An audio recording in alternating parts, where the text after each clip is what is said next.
And hello and welcome to Media Musings. Um, so currently in the chat we have Never Again, Bill Devitt, Critical Cripple, and GeoSam.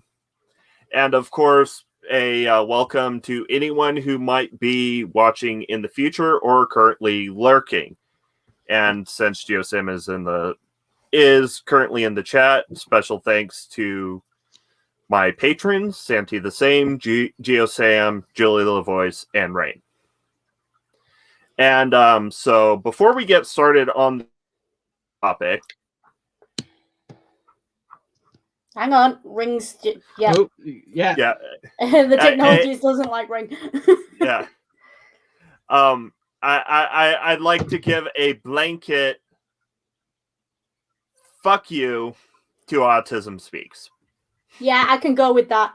Yeah. Let's start with that. Solid. So first in British, then in American. Then in American. Trust me, it works this way in British as well. Yeah. Yeah. But yeah, also I left a comment there that you may want to have a look at. Yes. Just to clarify as well, it is Autism Acceptance Month, not Autism Awareness Month. We're all aware of autism. We should be accepting autism by now. I know why you put the title as you did, Ring, but I wanted to say that. Yeah, that big important distinction for the start. Yes. Big distinctions and things. And cool. So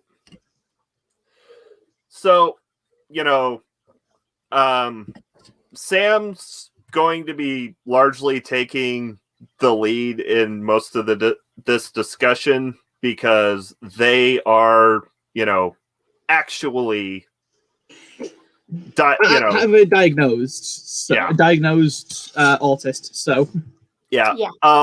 Now, I am likely autistic.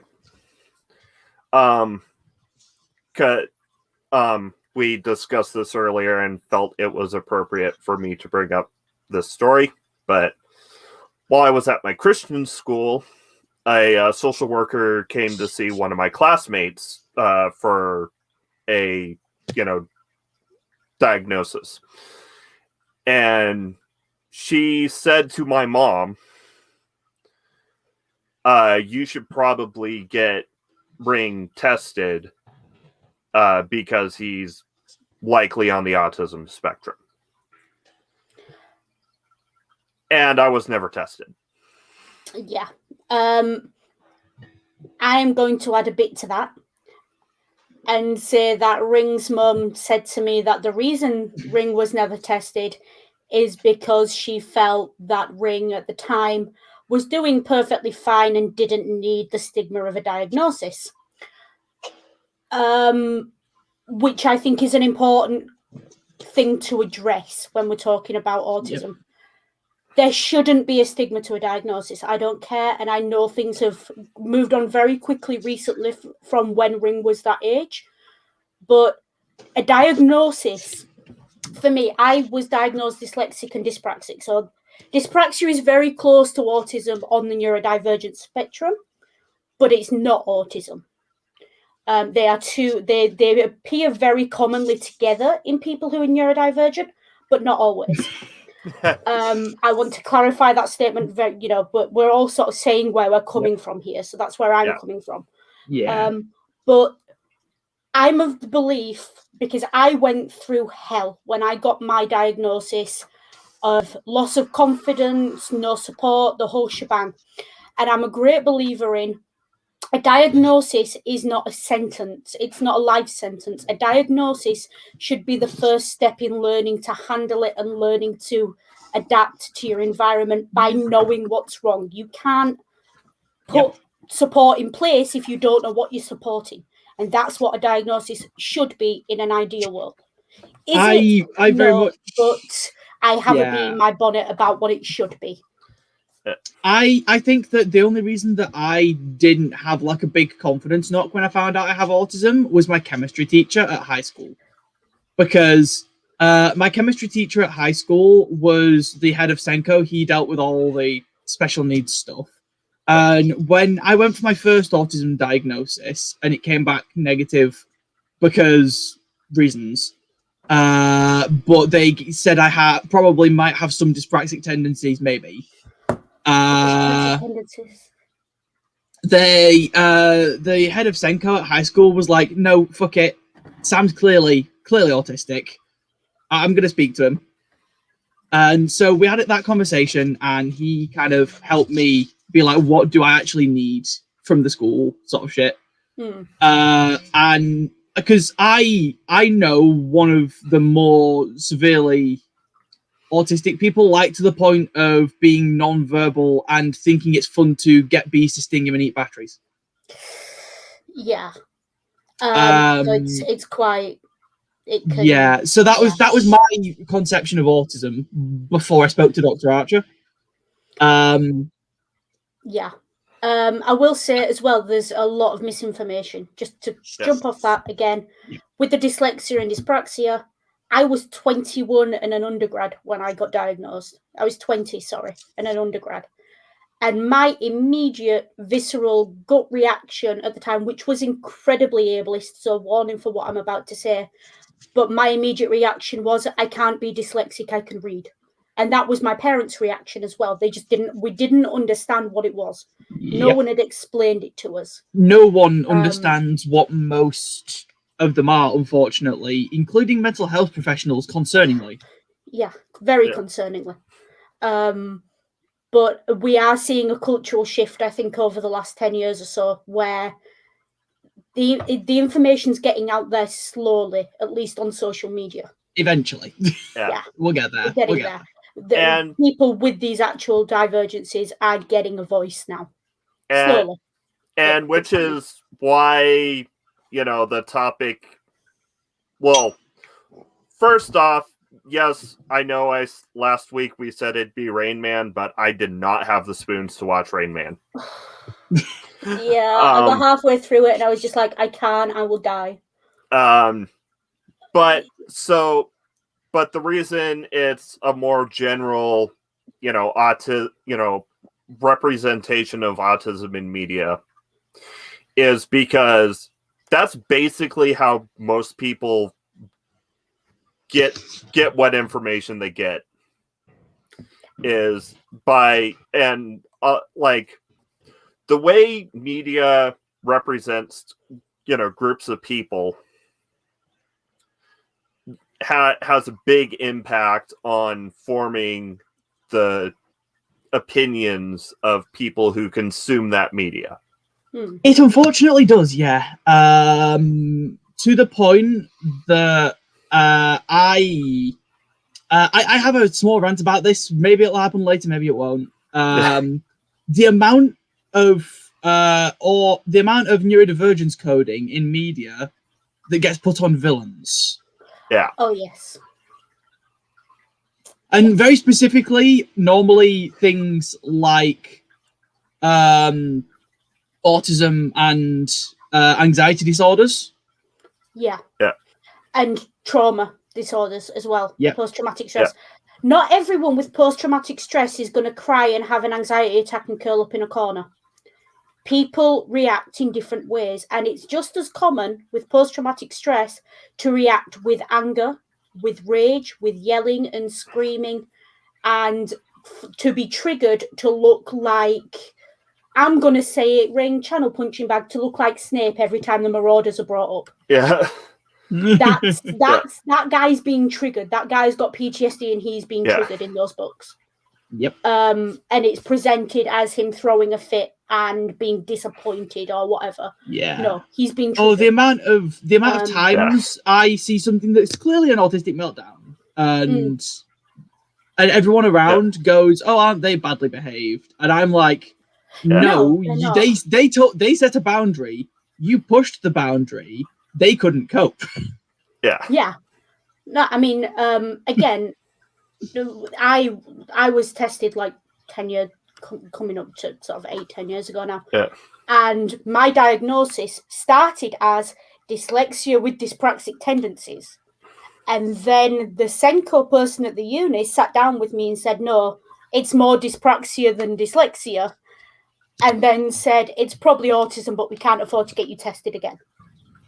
Yeah. So, you know, Yeah. what can you do? And So anyone who's met me knows I'm a bit... It's probably more Asperger's than autism, but I never looked into it. They're actually the same diagnosis now. Are they? Yeah. Again, my information's out of date. Because they were trying to test me for Asperger's, and then they were like, "But it's the same thing. It's still classed as ASC, Autism Spectrum condition." But how broad? Okay, I'm going to ask you then. How broad is the autism spectrum? Because for me, as someone with dyspraxia, I know I've got symptoms of dyspraxia that are definitely autistic traits, if that's the right term. I don't even know. All the way through to the presentation you see in Rain Man of, you know, the mute savant with very little social skills.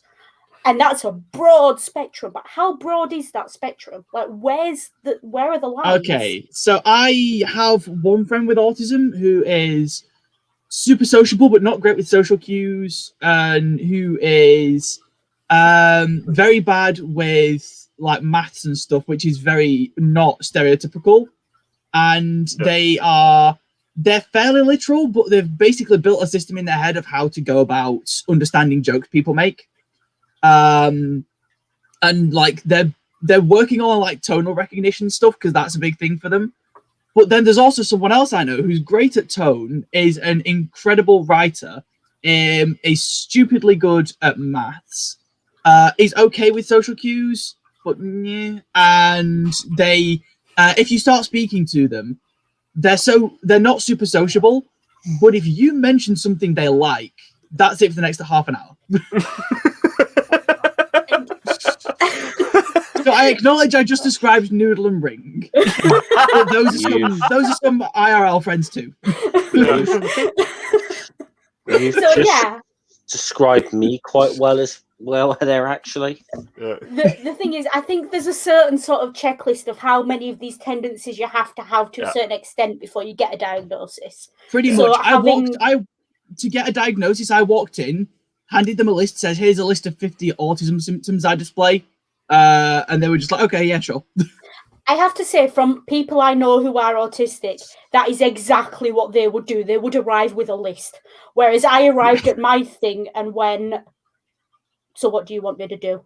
So, yeah, a lot of the time it can go either way. It can be, because I know some people with autism who are like, don't know what to expect, and so don't prepare anything, so that they're not prepared the wrong thing, because that would be socially embarrassing. Yeah, no, that was the situation I was in. People with autism can have rejection sensitive dysphoria too. It's not just an ADHD thing. I will put that out there. So that's a big thing. And then there's people like me who go, in order to avoid rejection sensitive dysphoria, I'm going to go down a 6-hour-long internet rabbit hole on exactly how the diagnosis process works, so I know it at least as well as the person diagnosing me. Yeah. The problem with that is I then build on it and go, I know it as well as them now, so I can fake it so I look normal. I do that. Oh, I do. Is definitely an that. internalized ableism and stigma thing. I had to stop myself doing that because it's like, I find myself doing this really frequently, and I don't mean to. Like, I really struggle to take for argument's sake, the unofficial Harry Potter What's Your House quizzes, specifically the unofficial ones, because fuck the channel punching bag. But whenever I take them, I have to try really hard not to select for the house I want. Yeah. It's the same with is it MTBI testing that goes around every so often.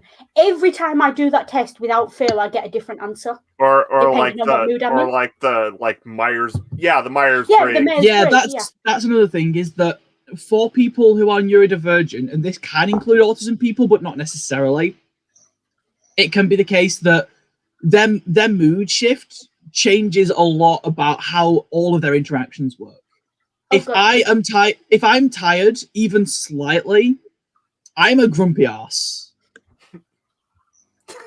And like not a grumpy ass in the same way that like someone's a bit like, oh, don't speak to me till I've had coffee. I mean, if you ask me if I want coffee, I might slap you. Yeah. No, I am. I am. Ring will tell you this. I am. If I am tired or I am grumpy or I am in pain, anything like that, even slightly, I become, frankly, a world-class bitch. I become like. I'm just awful. I'm terrible. I don't know how Ring puts up with me and why they married me, because I'm terrible.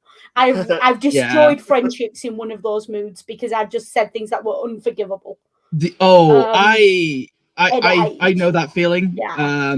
The other thing as well is because we don't understand social cues. There's quite often I get perceived in kind of 3 different modes: completely introverted, flirty, and savage. Yeah. My modes go way too talkative. Someone tell her to shut up, which is kind of my default on streams. So that's where that comes from. It's, is she breathing over there in that corner behind that book? And I say she because that's my sort of gender today. And is she flirting with me, or is she just really interested in this conversation? Are my 3 modes when I'm dealing with people in general. I've had people think we were going on a date and then me bring someone else along. Yeah. Or I've had people who I've met and thought I got along famously with, thought we were great friends, and then they've said something to me and I've just been like, no, I'm married. Oh, no, I'm engaged at the time. And it was like, and they were like, well, why were you flirting so hard? I was like, I wasn't. I just thought we were having a conversation. Yeah. And for frame of reference of anyone who's kind of joined after the immediate start, Noodle has, is it dyspraxia? Am I saying that correctly? Dyspraxia and dyslexia is the official diagnosis. Which is very similar to autism, so a lot of the traits are shared here. Hence why Noodle might relate a lot to my autism diagnosis.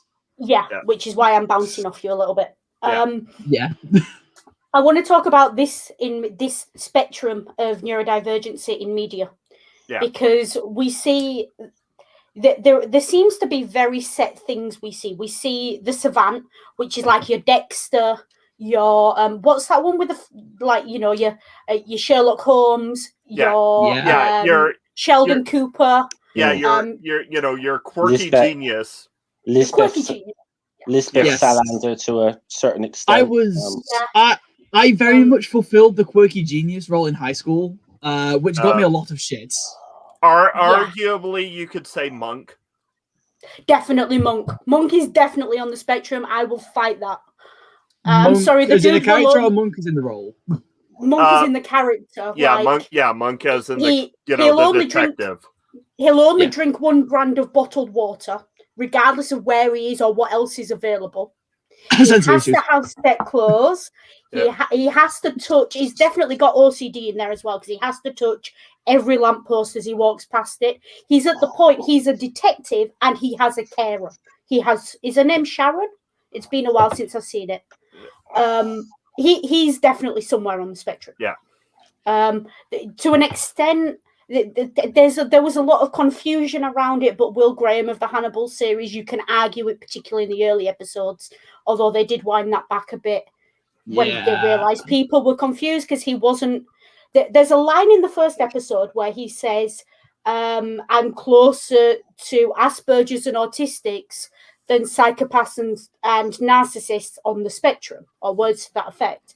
He wasn't talking about the autism spectrum. He was talking about the neurodivergent spectrum, which is a much broader thing and is basically every neurodivergence you've ever heard of put in a weird, wibbly wobbly, timey wimey thing. It's all the wibbly wobbly, timey wimey stuff. Also, just saying, but the 10th Doctor does give me at least neurodivergence vibes. Yes, definitely. Though arguably, how much of that is just him being an alien? But I want to talk about this because there is a tradition in representation of robotic characters or alien characters where they're human, but just a little bit different. But that difference is a symptom of autism. Spock. And therefore, it kind of, Spock is the classic one. It kind of codes these characters as autistic, and it makes people think that this is what autism is, and it's not.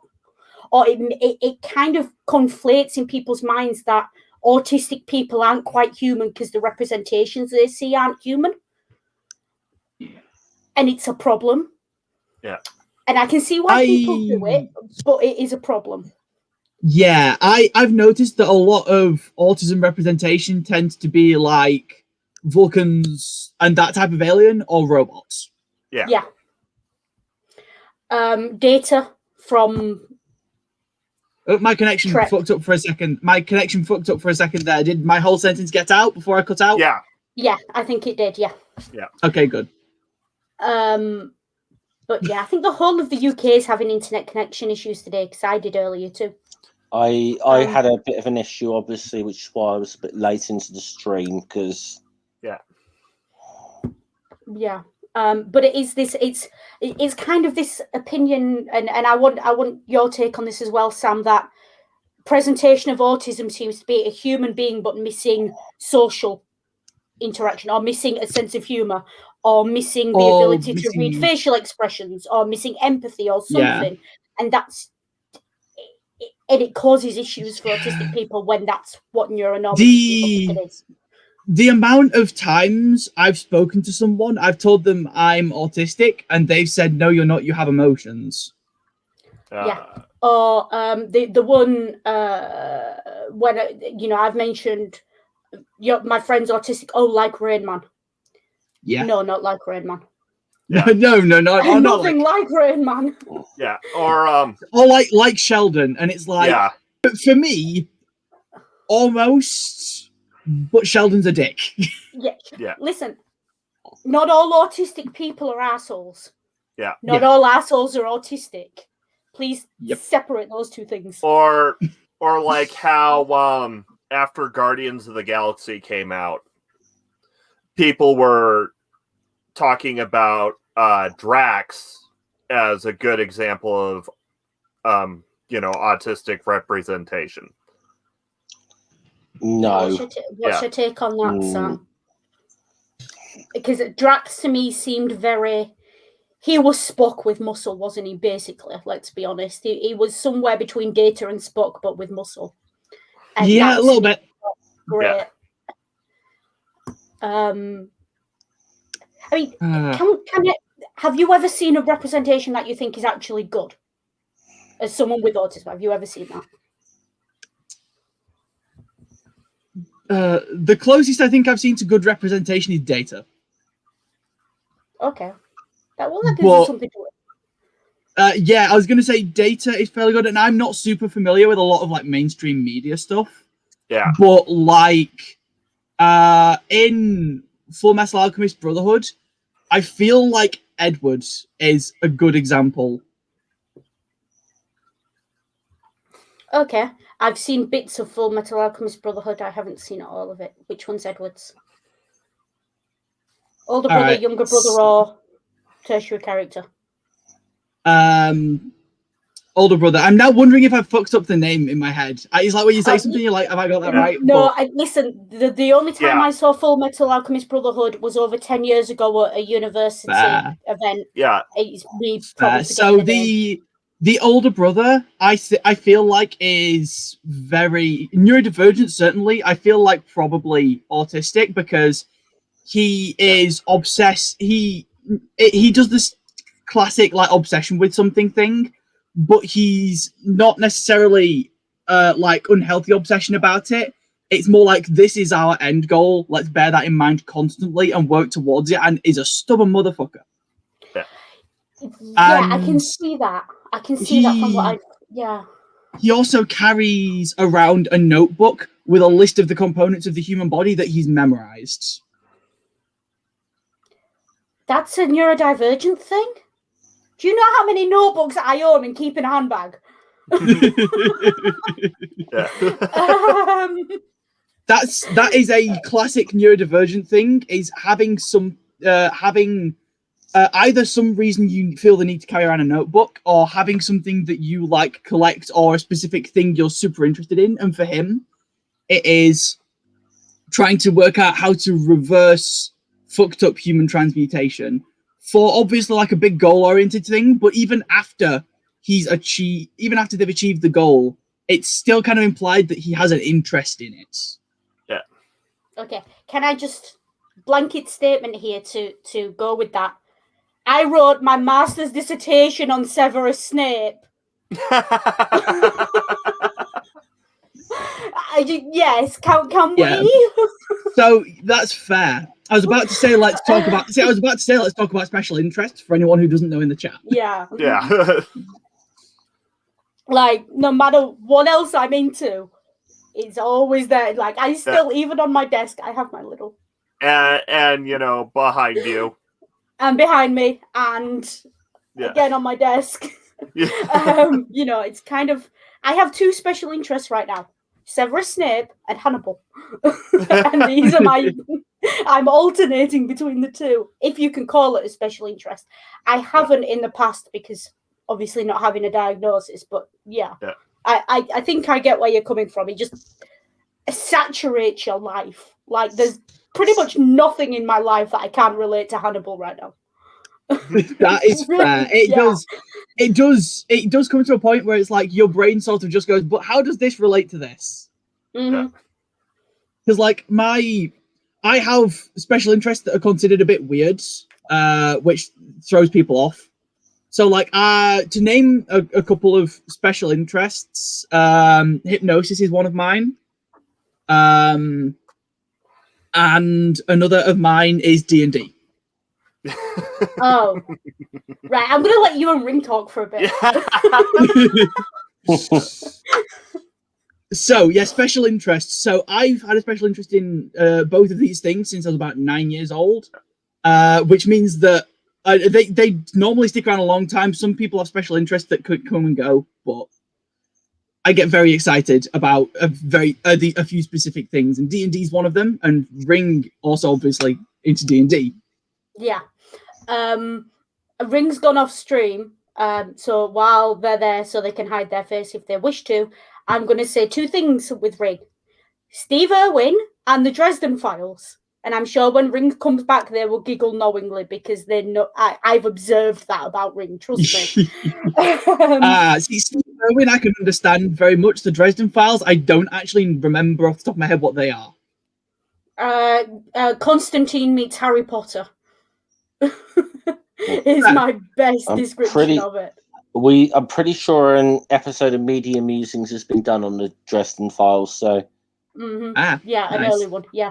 And for someone in the chat saying they've played since 1976, I wish I could say I'd done that, but I was kind of born in 2002.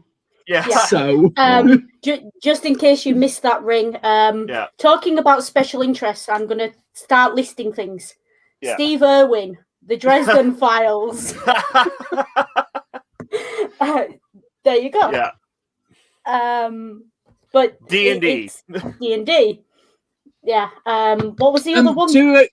I sat down and read the Dungeon Master's Guide for 5e cover to cover. Oh wow. Okay, you win. Yeah, you win. you absolutely win. I actually haven't touched the DMG. Have you not? No. You don't need to. You absorb it by osmosis. I've only ever had physical copies of the 3 core books, and I've totally not stolen PDF copies of the others. But the reason that I read the DMG all the way through is the same reason I read the Monster Manual all the way through. Is that those are the things I'm not going to learn by osmosis as a DM, because those are the things I'm supposed to know. Yeah. Yeah. It's other stuff as well. Do you find though that your special interests, you kind of have periods of time where you have one in particular, then it goes away for a bit, but you're never quite all the way gone and you can jump back in? It's more like I have like this set of them and different ones flare up at different times. There's 100 tabs open on my browser, and at any given point I could click any one of them. Yes. Yeah. And That will I stay works. on that tab? Will I stay on that tab for an hour? Will I stay on that tab for 3 months? Who the fuck knows? But this is why I wanted Sam, because like Yeah. the things you're saying, I'm sure we can all relate to them, but everyone is just I want to talk about Sheldon Cooper because we've mentioned it a couple of times. Yeah. Sheldon's Yeah. mother didn't follow up on his diagnosis, and we can only assume why. And this joke that permeates the Big Bang Theory of "I'm not crazy, my mother had me tested." I will also point out that a lot of people who kind of casually watch The Big Bang Theory don't seem to know that Sheldon's autistic. Yeah, they just think he's quirky, or they find the symptoms of his So, like, autism funny. I got compared to Sheldon a lot in high school, and then when I told the teachers that's because we think I might have autism, they went, "Wait, Sheldon has autism?" Yeah. How did they not notice that? Because of the trope of the quirky genius. But the quirky genius is autistic. Yeah. Well, yes, but most people don't realize this, and it infuriates me. Yeah. Yeah, I can see why, because you sort of and what's the other one where the guy who works for the FBI and he works out mathematically like who's going to kill people and things? Numbers. There's another one like that. Numbers, yeah. I'm pretty sure he's some kind of savant. See, I will also throw out. I think Charlie in Numbers is just like he's not really coded as autistic or quirky. He's just got a PhD in mathematics, and he works on statistical models for a living. Yeah. I will say, did anyone? I know I mentioned it last week. Has anyone other than me actually seen Adam? I have not. Don't think so. No. I will say, from what I know, which, as we've established, is I'm not diagnosed. It's a very good representation. From what I can tell, and he doesn't actually. It's very nice because he doesn't actually rely on the female character to make him more functional in society. Yeah, that is a big trope that I'm gonna probably complain about in a second. Yeah. Because the amount of times where it's like, oh, and you just need a woman to round you out. Women are not responsible for your emotional development. Also, women are not the cure for neurodivergency. Yeah, there is no. This comes back to the whole thing that certain dickish groups do of trying to erase neurodivergency and to say it's inherently a bad thing. Almost to a level that I don't know if I want to use the word eugenics here, but that way on. And it is the reason it's so infuriating is that my autism is an integral part of who I am as a person. It's how my brain functions. It's not an illness attached to my brain. It is my brain. Yeah. Thank you. Thank you so much for saying that, because that's why we gave the giant fuck you to Autism Speaks, because they want to cure autism. Yeah. There is no cure for autism. Autism is not separate from the person. Please don't use person first identity. It's not. It's identity first. So, remember Sammy Jenkins has just asked in the chat, have we spoken on Sia's movie? No, I don't really intend to.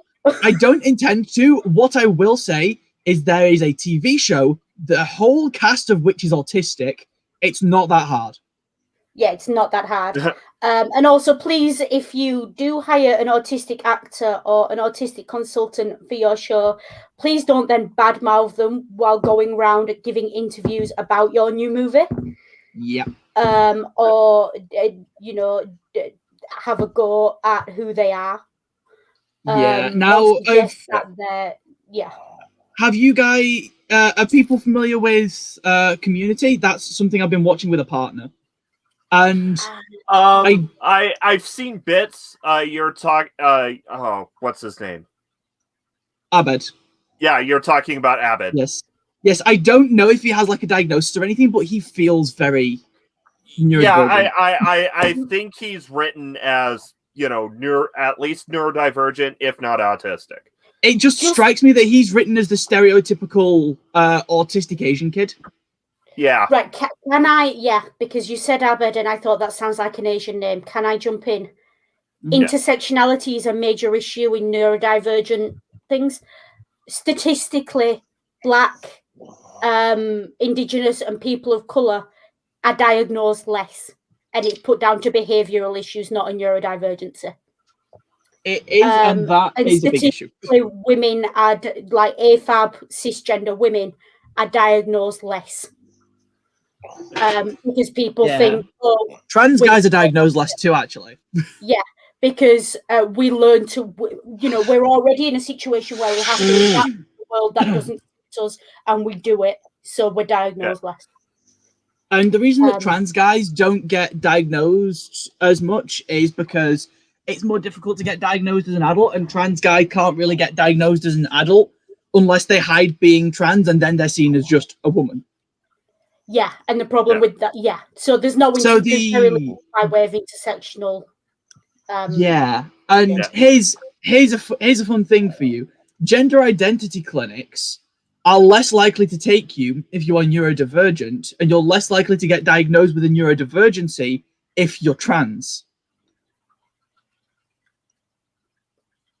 I have a lot of thoughts about that, not all of them coherent, and a lot of them incredibly angry immediately. Yes, I have the same reaction. It's to the point where I'm holding off getting an anxiety diagnosis until I'm in a GIC. Jesus Christ. Yeah. Okay. Being transgender is not a neurodivergency. These two things can be concurrent. Correlation does not equal causation. Give people the treatment they need. Yeah. So it's my visceral reaction to that. Is it just me? Yeah. Can I just say what Noodle said? That's all. Sorry, I had to put that out there because otherwise it would have bugged me and I would have just That is fair. So I just want to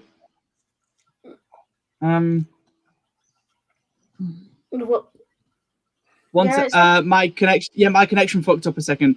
I just want to address something Gramsy Life said in the chat. Yeah. Do you want me to bring it up? Yeah. So while I appreciate the intended compliments, I think that this is kind of a really common problem, and it's not specifically targeted at you, Gramsy. A lot of people do this, but I'm just going to use this as an example and break down why. So autism is a massive spectrum of traits, effectively, that if you hit enough of the diagnostic criteria, they consider you autistic.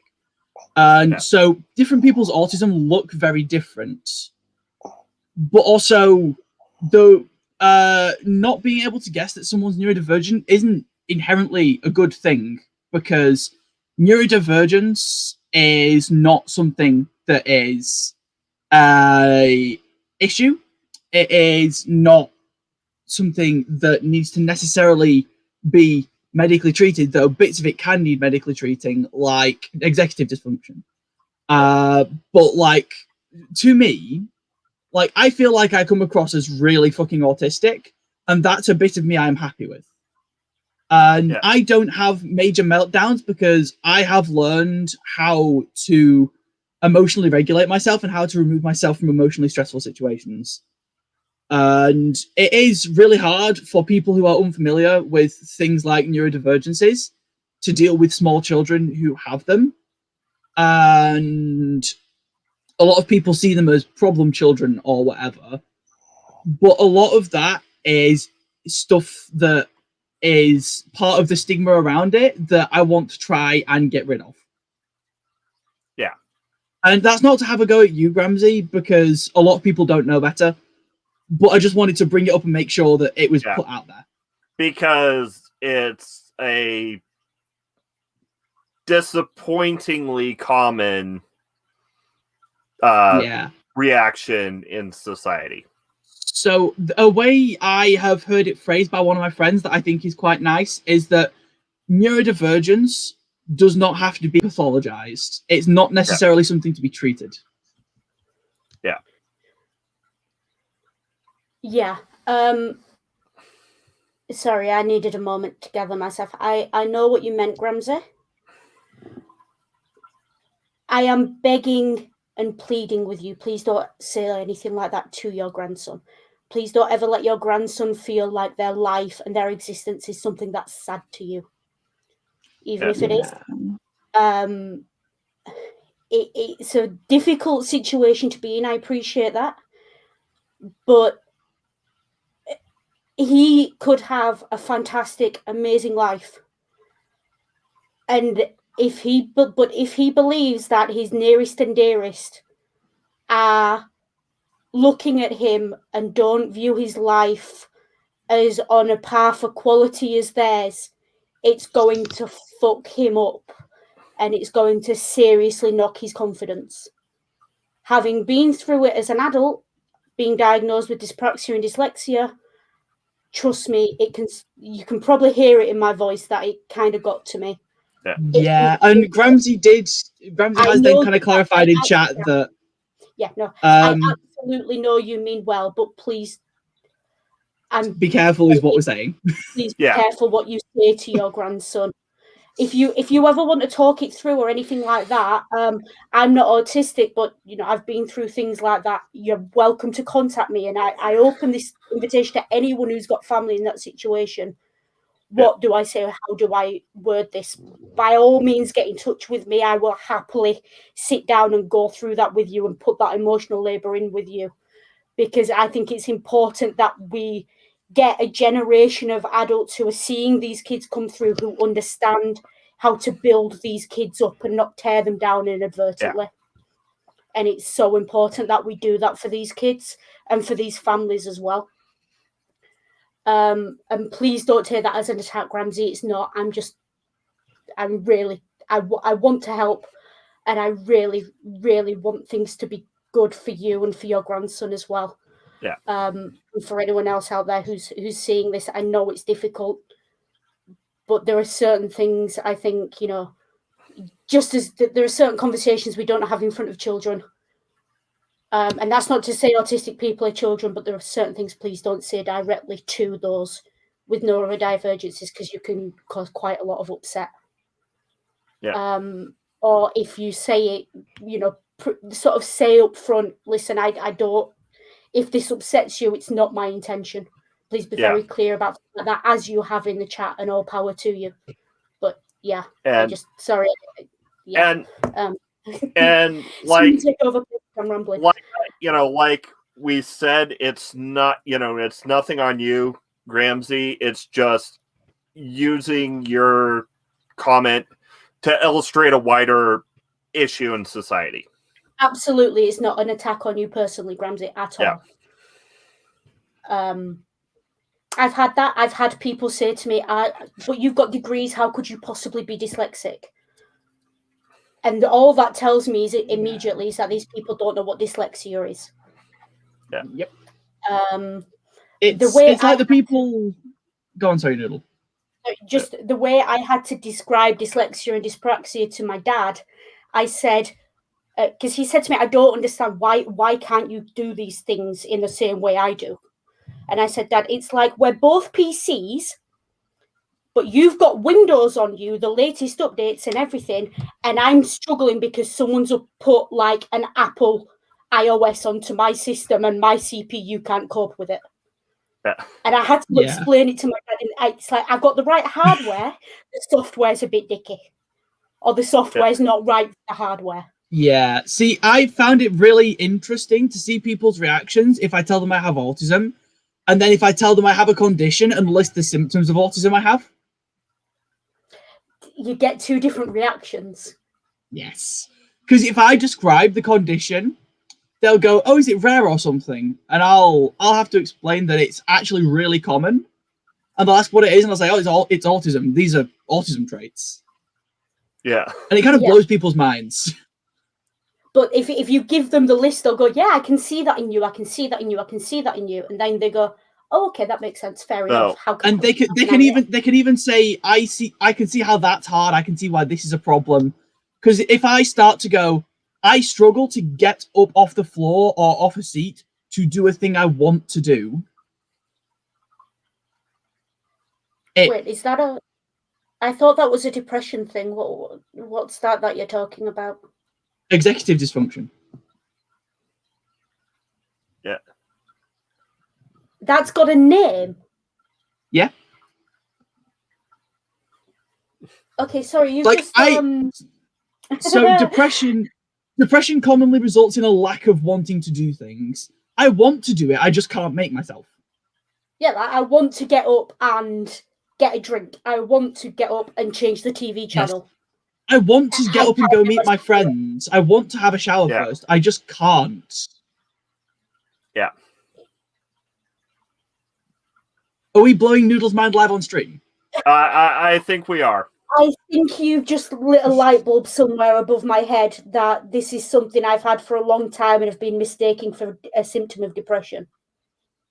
It's especially common in ADHD, but it is a thing in autism too, and possibly dyspraxia. I don't know. I'm sure Ring will tell you that if anyone looked at my living space, they'd probably assume I had ADHD because it's a mess. Same. There's a reason the camera's at this level. Yeah. The camera is in this. The camera's in this corner for a reason. Yeah.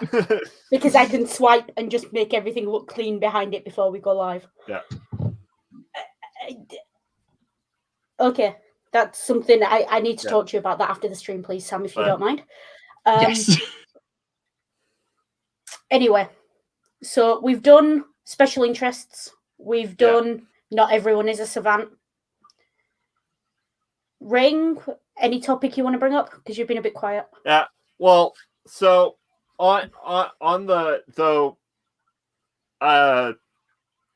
interesting little factoid on the whole savant thing. When I was in the military, specifically when I was going through AIT, I kind of got a reputation for having a quote autistic memory. Can confirm Ring doesn't forget anything. Yeah. Ring is my calendar. Ring is my This is fair. I know some people with autism who have great memory and some have shit memory. Yeah. It's really funny. The differences. Because sometimes you'll get someone who knows one person with autism. Yeah. Or with an autism diagnosis, because you probably know lots of people with autism. And go, you're nothing like this person with autism. Yeah. It's like, let me put it this way. Throughout my undergrad and my master's that I was doing, I would routinely be writing an essay on my computer and have Facebook open where I was messaging Ring and would send Ring messages like, what's the word, starts with whatever letter, means this, and Ring would come back at me with a list. Yeah. Because my dyslexia would just go, no, you can't have that word right now. Yeah. Or I would go, what's the spelling of this? And Ring would just reel it off. Or, hey, Ring, whose birthday is it next week? Yeah. Sam's. Yeah, there you go.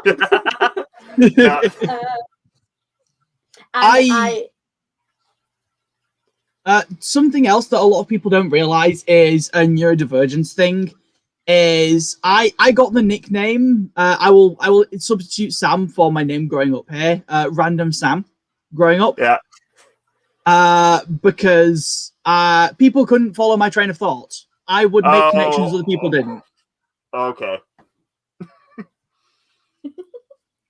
And I figured both Ring and Noodle would immediately be like, "Yep, me."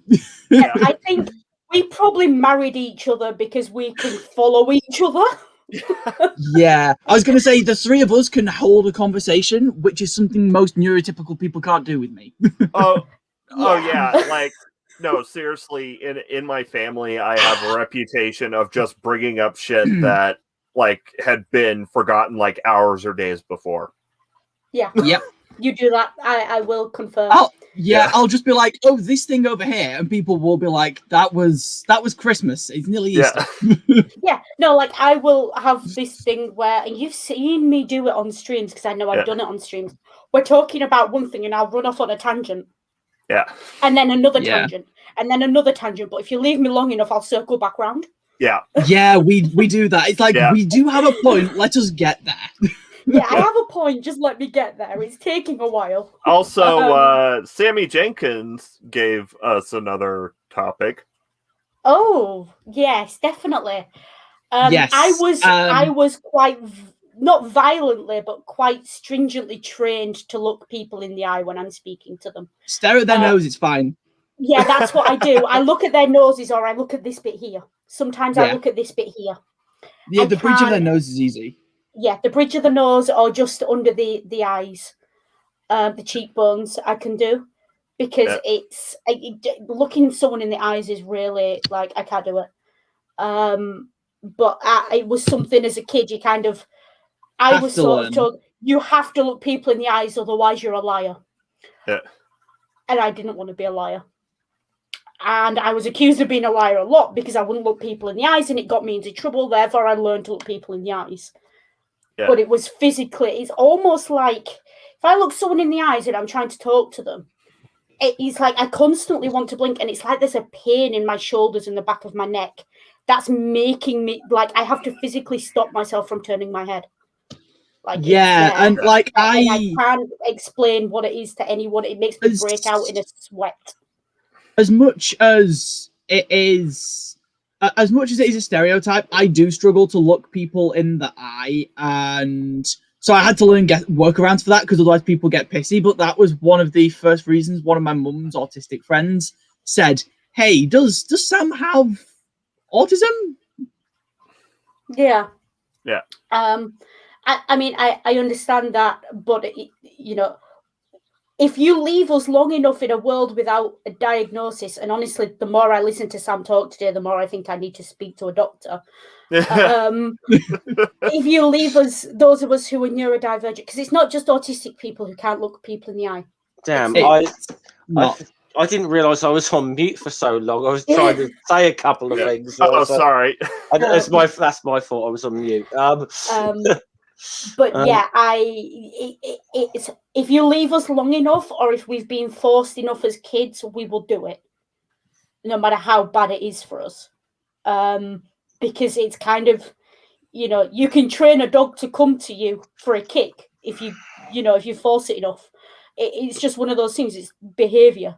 It's a trained behavior. Yeah, I got told that I didn't need any help with my autism because I'd found a bunch of coping mechanisms that were functional, and it's like, yeah, no shit. Yeah, I had to, or I'd be dead by now. Like, yeah, functional is not ideal. And I'm going to rant incoming. Okay. There is this really common misconception that autistic people should be separated into high-functioning autists and low-functioning autists, and that's some bullshit. Because that is a very pathological way of looking at something that, as I've previously said, isn't a pathology, it's part of our brain structure. And so when people do this, it results in them looking at the symptoms that affect them and labeling it based off of that. It's why I'm funny about the name of ADHD. ADHD is basically called can't sit still disorder, when it's so much more than that. And it's really similar with autism in how it's treated. And referring to autistic people as high or low functioning talks about how well they've learned to cope and says nothing about their mental state or how much help would be ideal for them, just how much they can function without any help at all. And as such, it's going to be significantly better to discuss needs. So a high needs person with autism might need a bunch of stuff, organizing and help structuring things, and they might need someone to come and help them write down a list of recipes with exact timings and shit. But a low needs autistic person might be able to do a lot of that themselves, or they might need slightly different things, and it is therefore still not perfect by any stretch. I still have issue with it, but it's much better to say high or low needs autistic people. Can I just say, you touched on something I just want to add on to. My diagnosis is not about how it affects anyone else. Okay. Yeah, that's a big this is thing. a thing they do to autistic people, and I've seen it, and they do it to other neurodivergents as well. You said ADHD is the can't sit still. For a long time, dyspraxia was the clumsy child syndrome. A, you don't grow out of it. It's not just affects kids. And B, it's not just clumsiness. Although I am plenty clumsy, as Ring will tell you. Yeah. It's my diagnosis. Okay. Some people will look at a person who is autistic and say, if they can't look me in the eye, this makes me uncomfortable, therefore they are autistic. Instead of saying, this person needs help socializing, therefore they are autistic. And that's the difference. They center themselves in someone else's diagnosis, and it really pisses me off. Like, this is my rant now. This really pisses me off. Do not center yourself in someone else's diagnosis. Okay, my parents for ages and ages thought, and this is no fault of their own because they just didn't know any better, thought that somehow it was their fault that I was dyslexic. Like, is it because she was premature? Is it because I smoked when I was pregnant? Is it because we didn't read enough to her as a kid? It's like, no, don't center yourself in my diagnosis is for me. My diagnosis has nothing to do with reading. Very little with dyslexia. It has nothing to do with it. It just means I need to reread things. My dyslexia mostly affects my memory. That's my big issue. And yet, the same parents who were worried that they hadn't read enough to me as a child, still, well, the one that's alive, to this day gets pissed off at me when I forget things. Because they haven't looked at it and gone, hold on, no, what she needs is reminders. They looked at it and went, it's because we didn't read to it, and they thought that was the end of it. Please don't do that. Anyone you meet who's got a neurodivergent diagnosis, or who tells you they're neurodivergent without an official diagnosis, because diagnosis is a serious issue in the neurodivergent community. There's a major lack of it because there's just not enough educational psychologists to go around to do it. But please, please, please, do not ever look at an autistic or a dyspraxic or a neurodivergent person and say, their diagnosis affects me, therefore that makes them high or low functioning. If an autistic person can't speak to you, that is not because that is not them. You don't say they can't speak, therefore they're autistic, and that makes me uncomfortable. You are centering yourself. You look at them and you say, what do they need to help them to communicate? Yeah. Please, please change your thinking in that way if you think that way. Yeah. I know a lot of people will be used to thinking that way, and this is not an attack on you, but please, please change your thinking. Because if you tell me I'm a high-functioning dyslexic, which I've heard, just nonsense, but I've heard it. You're a really good reader, Noodle. How can you possibly be dyslexic? All I'm hearing you say is I don't have to bother helping you. I don't have to bother helping. You're not asking me what I need. You're telling me what you think I don't need. You are completely silencing me in the conversation about my life and my brain. And please don't do that to people, because it's really, really troublesome. Yeah, it causes far more trouble than it's worth. I brought that up and I was just like, Noodle will possibly go off, but I feel they need to go off first. Yeah. I've said my piece now. Yeah, off you go, Sam. So yeah, that was pretty much my whole rant. But to kind of add on to something Noodle said a second, because we can play off each other here a bit. It's very important to be aware of people's needs, but not all of your interactions with a neurodivergent person should be about their neurodivergence. Yeah. So I will quite often interact with someone, and it will come up in one of our first interactions that I have autism and this is a need I have. And then from then on, every interaction I have with them, it's just about trying to deal with my needs so that they can then talk to me later about something but the later never comes. And it's like, I don't want to be friends with those people because they just obsess over the fact that I have autism. Yeah, I will say as well, I would rather you try and speak to me as a human being and fuck up in your language or do something that I have to ask for you to help me with and present my need to you again than to just constantly be saying, what are your needs, what are your needs, what are your needs? Because all that does is make me feel like a patient in a hospital. And it just makes me feel like I'm under a microscope. Yep. So, you know, we are human beings as well. Be aware, but also we're human beings and we appreciate people will fuck up and make mistakes. We know that. And most of us, if we're at the age where we're old enough to stream on YouTube and talk about it, we've learned to cope with that. And we will navigate that with you in good faith, as long as you've come to us in good faith. So I just, Yeah, it's also, there's a thing that a lot of people seem to be under the impression that people with autism struggle to tell when someone is being a bad faith actor. I will say, no, that is not the case. We are simply a lot more forgiving of bad faith actors than we should be quite often. Yes, because we've been trained to be. Although I will point out I'm not. So don't come to me in bad faith. I will rip you a new asshole and feed it to you. Yeah, no. Yeah. I have learned through being on the internet to not tolerate bad faith actors because there's not enough minutes in the day. I don't deal. I will either rip you a new asshole or I will cut you off completely and you won't know what's hit you. I'm probably a bit too forgiving, but that could be just fun. Like, that could be Christian baggage. Yeah, to be fair, you are very forgiving, Ring, but you'll learn. I'll get you there. I think that a lot of the time, autistic people get a fuck of a lot less forgiving once they get into activism. Yeah, we do. Because we realise, before you're into activism, you kind of think, oh, it's a one-off. It's just the odd person here or there. They don't mean anything by it. And then you get into activism and you learn the vocabulary of what these people are doing to you. And suddenly it's like, shit, these people are actually malicious. Yeah. And when they're malicious, my brain goes, fuck you and the horse you rode in on. Yeah, pretty much. It's to the point now where, like, I have acknowledged I do not have time for exclusionary people in the LGBT community. And potentially that is my autism speaking. Yeah. But if someone says, oh, I don't think asexual people are in the LGBT community, I don't have the time of day for you unless I have to interact with you for another reason. Yeah.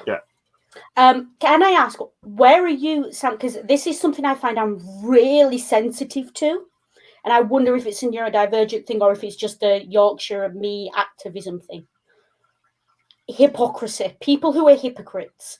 And I don't mean in like big ways, but even in small ways, people who say one thing and then behave in a way that contradicts that. That is a very common, and immediately sets me on edge, and I will flip at them. No chill. Yeah, that is a very, very common thing within neurodivergent people. My little sister, for example, if she thinks I've said one thing and done another, even if I can tell her the reason, she will be pissy at me for the next week. Yeah, it's like, you told me you like. Okay, I spend a lot of time in fandoms, and we have this concept of being pro-ship, which basically means write what fan fiction you want, create what fan art you like, and if I don't like it, I'll scroll on by and ignore it. Yeah? I'm not going to try and stop you doing it. I'm not going to try anything like that. Recently, in a fandom I'm in, a group appeared that said, we're pro-ship, but... And their but is, if you're drawing fictional characters that we think are problematic or that we think there's an issue with, we're going to harass you and try and censor you. And my immediate is, but you're not pro-ship, but you're not pro-ship, but you're not pro-ship. Yeah. Because pro-ship to me is an extreme of radical anti-censorship. That's what that means. So anyone who deviates from that, my brain goes, fuck them, fuck them, fuck them. Like, you know. Yeah. See, I tend to take issue with that sort of stuff, but I will accept that people can have more nuanced positions like that, but I will then probably turn around and say to them, so what you're saying is you're not really pro-ship. Yeah. What you are is you have a lot of pro-ship ideas, but this is your stance. Yeah, you're not pro-ship, so don't call yourself that. And it's people who identify with a label and then don't live up to it in whatever way really annoy me. Yeah. And I don't mean like sexuality and things like that. I mean like, it really annoys me, for example, when academics say something that's troublesome or incorrect. So Yep. just like, no, you have built a career, you have built a public persona on being right, on being correct, and having done your research. Why didn't you do your research? And this is, I don't have a normal reaction like most people of, why didn't you do your research? I have a reaction, why the fuck didn't you do your research? Do your damn research. I'm going to rant and I'm going to correct you in 6 different ways, and I am not going to stop until I am absolutely certain that every aspect of your argument has been torn to pieces. That's the difference. Yeah. Like, I go full on hissy fit immediately. There's no, it's a switch. Yeah, I get that, and I try not to as much because it's gotten me in a lot of trouble, but I do that. It gets me into trouble and I can't help it. I think it's the closest I get to what people call a meltdown. Yeah. I just can't cope with it. Yeah. So we've discussed, the quirky genius trope. We've discussed the person minus / alien trope. Now there is another trope. And there is. And so the autistic coded villain. Right. There's another trope as well afterwards, but that one requires a trigger warning, so we'll do this one first. Yeah. So the starting point for this is another rant from me. So the big thing, I guess, so to speak, here is going to be that it's not necessarily about there being a villain which is coded autistic. That is fine. But it's when a significant number of villains are coded autistic and protagonists are rarely coded as autistic that actually creates a cultural subconscious thing of autism bad. And the thing with that is that it often plays into the villain's motive such that it's actually more explicit. And even if they're not called autistic, they have a lot of autistic traits that make it very explicit that their autism is part of what made them the villain. For example, not understanding someone's motive, having misunderstood something, having had a traumatic childhood, just not understanding why someone has this emotional response. That sort of shit is going to result in people holding the view that people with these traits are going to turn out like bad guys because that's what media's fed them. And that is a problem because I show a lot of those traits. I get labeled with all the supervillains. There's a reason my nickname in high school was Rumpelstiltskin. Yeah. I'll let Ring go first. Or like a franchise that is unfortunately particularly bad about this is Batman. A lot of Batman's rogues gallery is coded as neurodivergent in some way. Yeah. Or explicitly given certain diagnoses. Like, for instance,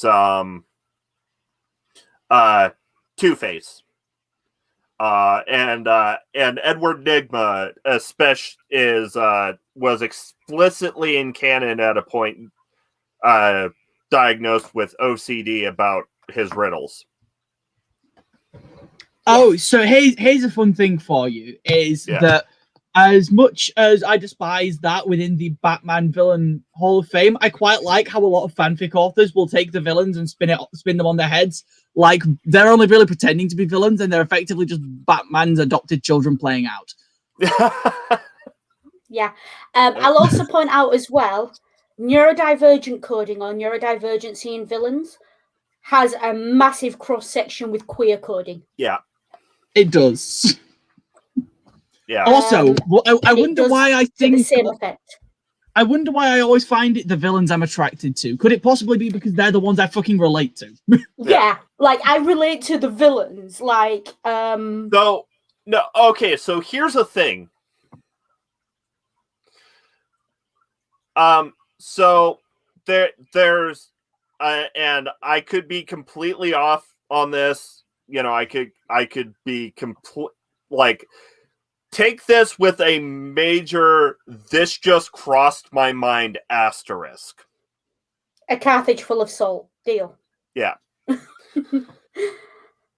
So, how much of that is the problem of the blank slate protagonist approach, where you want the largest amount of the audience to what's the word?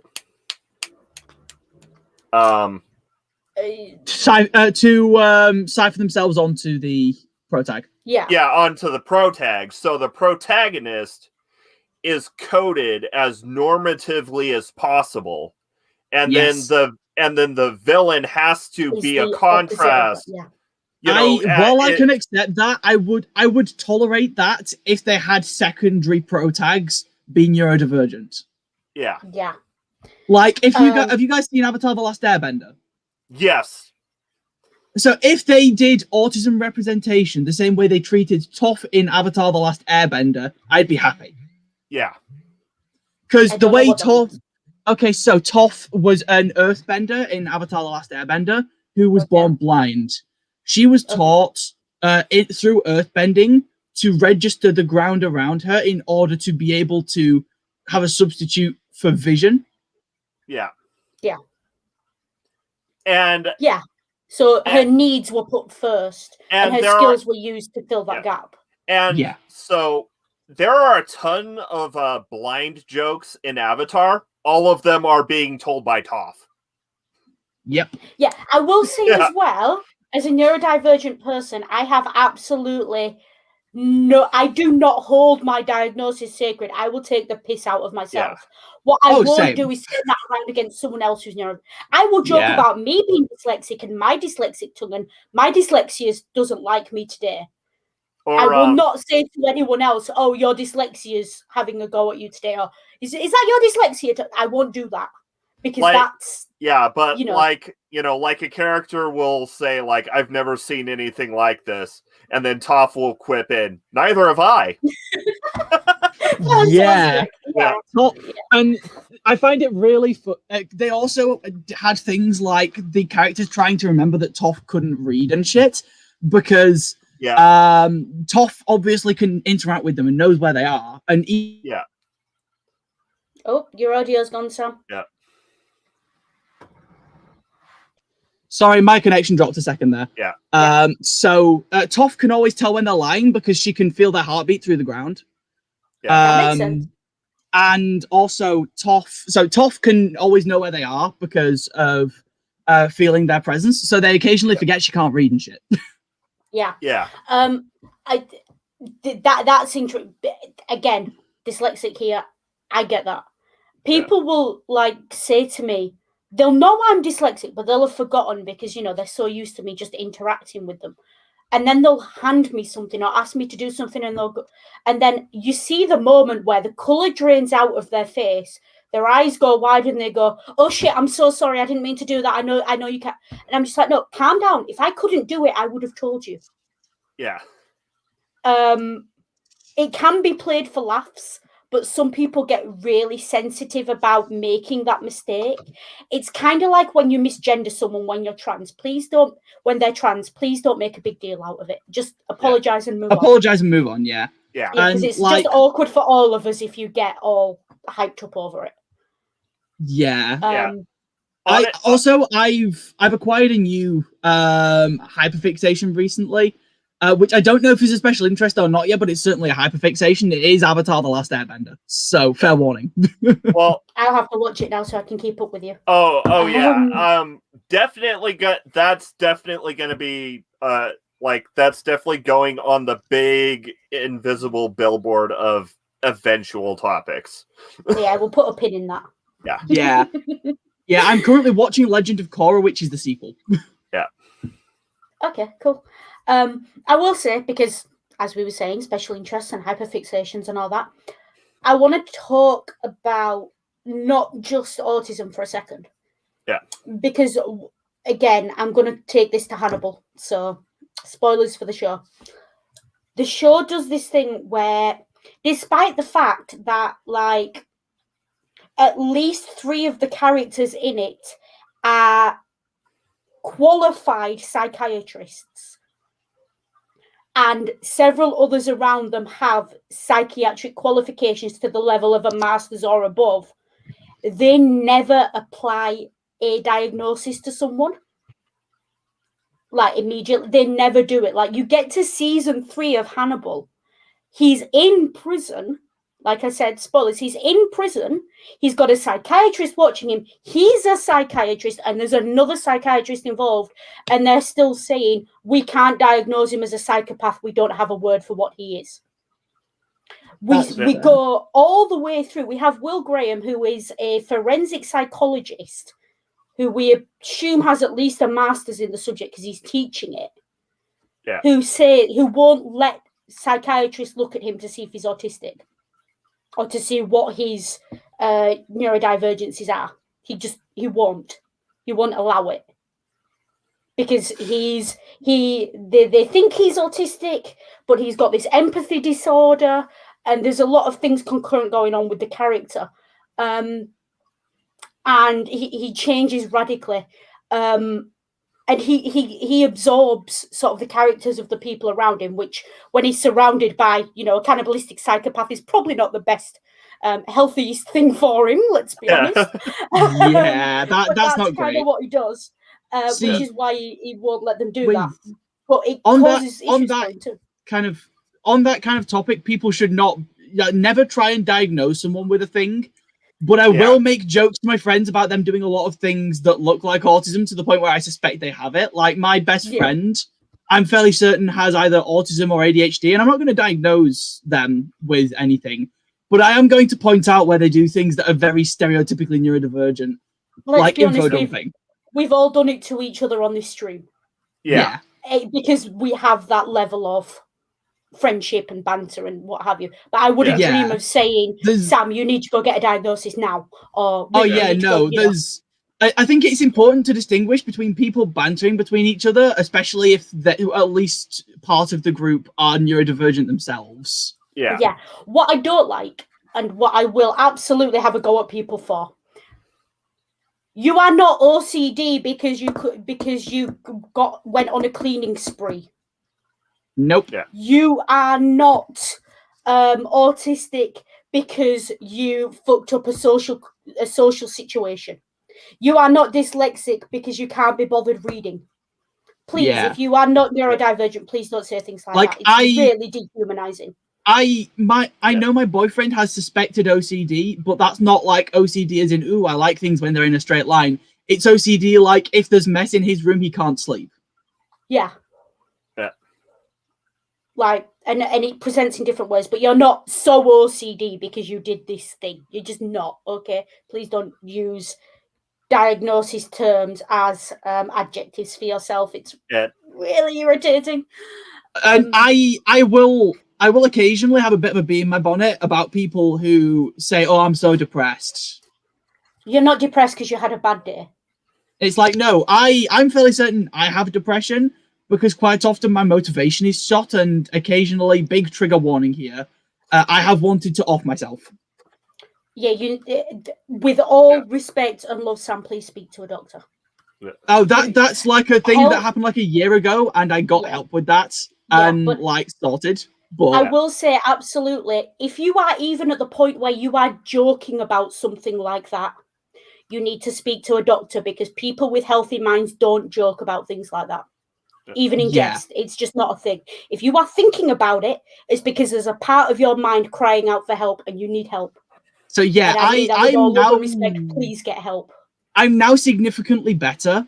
Like, I have worked on my mental health really hard the last year, but like, seriously, I wanted to bring that up as a bit of a this isn't something to joke about, but if you feel the need to make jokes about it, maybe speak to someone. Yeah, I will point out as well, everyone I know who 5 or 10 years ago made jokes about things like that, including me, or I just have a dark sense of humor, we're all on antidepressants now.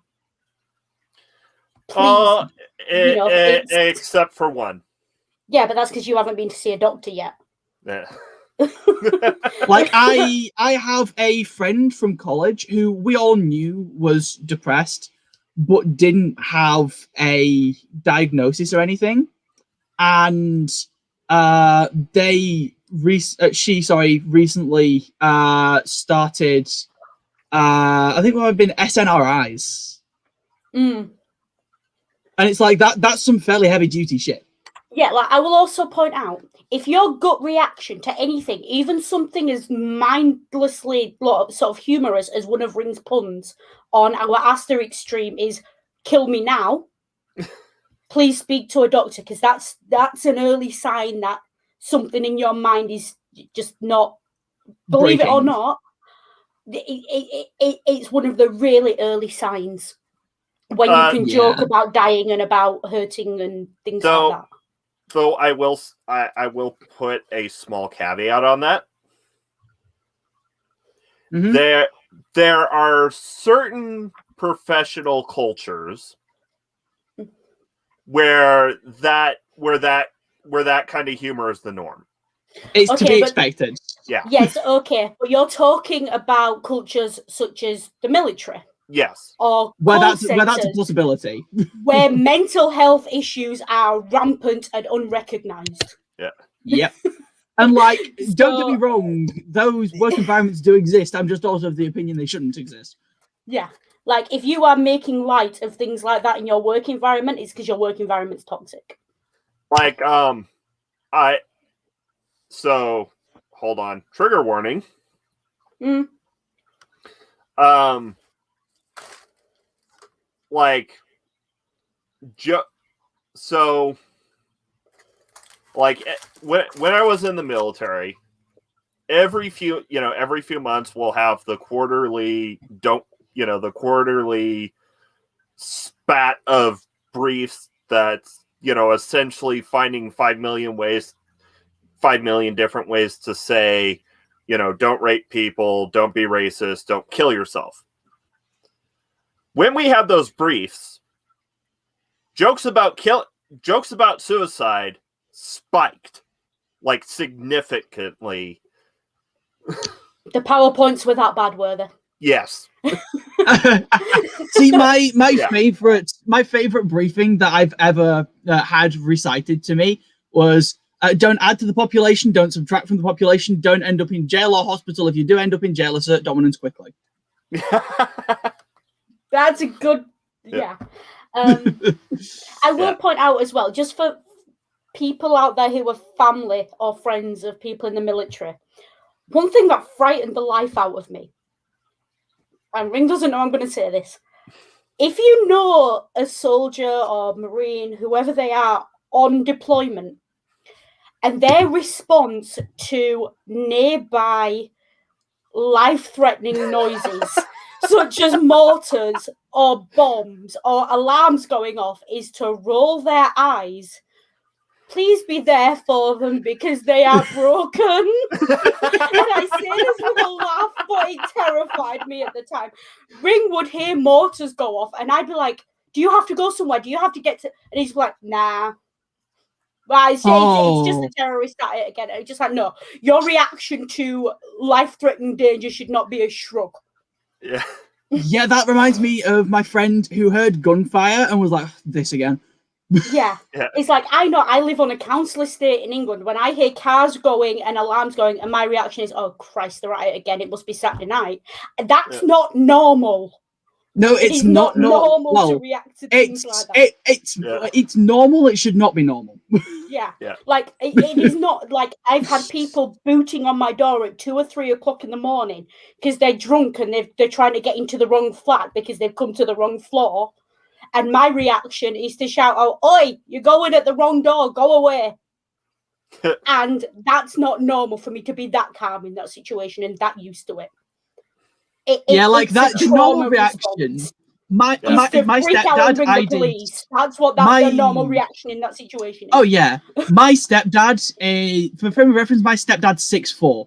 So when I was like 10, I went to knock on his door in an evening to get his attention, but he was not expecting me. But I slammed on the door really hard, and he came out ready to rip my head off. Yeah, if someone slams on your door at stupid o'clock in the morning when you're not expecting them, or any time when you're not expecting them, any reaction that isn't you stopping off in the kitchen to pick up a chef's knife is an underreaction. Yeah, but yeah, so so after a few months in Afghanistan, like my reaction to the base alarms going off would be to wake up, roll over, boot up my computer, Facebook, someone in my unit who was on duty that I'm fine, and then go back to sleep so they didn't wake me up. Do you understand why I lived in terror for like 10 months or whatever it was, that they were going to be bombed in their sleep because they couldn't be bothered moving? Yeah, I understand that culture, and I'm almost amused by it. Yeah, because to me, that tells me that Ring got to the point where they could no longer live with the level of anxiety, and so something. Oh yeah, your brain just shuts off. Your brain just goes, nope. And when you get to that point, it's dangerous, because that's when you start taking unnecessary risks. When you get complacent. Yeah, and that's when you're. If memory serves, there was also a thing that suggests that people in those sorts of situations have higher cortisol levels. Just like higher base cortisol levels. Yeah. That would make sense. But back to the topic. Yeah, I do have a point why I told that story, by the way. Yeah, okay. I do have a point. Sometimes characters in books, the stoic character. Yeah. The guy who, Captain America, I will fight and I will not. I've seen it on Twitter recently, although I've not seen what they're talking about, so I don't know. People being quite cruel about somehow Bucky Barnes crying over something. I'm not entirely sure what the context is. Oh, really? That's the reaction to that scene. Okay. People laughing at him and taking the mickey that he didn't know someone could control his own arm or something. Okay. It's not the scene in episode 4 I was thinking of, but okay. It's when she switched off his arm and took it, apparently, but then also laughing when he started crying over something. Okay. Spoiler warning. If you don't want to be spoiled, for Falcon, wait a couple of minutes. Yeah. Go ahead and just press the mute button for a while. Hold on, I'll make a quick banner. Yeah, while the banner's on, mute if you don't want to hear it. Yeah. Because I don't know the context of this, but I'd like to hear it. Okay. And it's got Ring fired up, so yeah.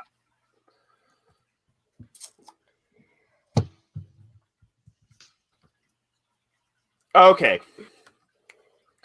So mute now, and okay. So just say the name of the show. Yeah. And what's so this is spoilers for we lost. We've lost Noodle. Oh dear.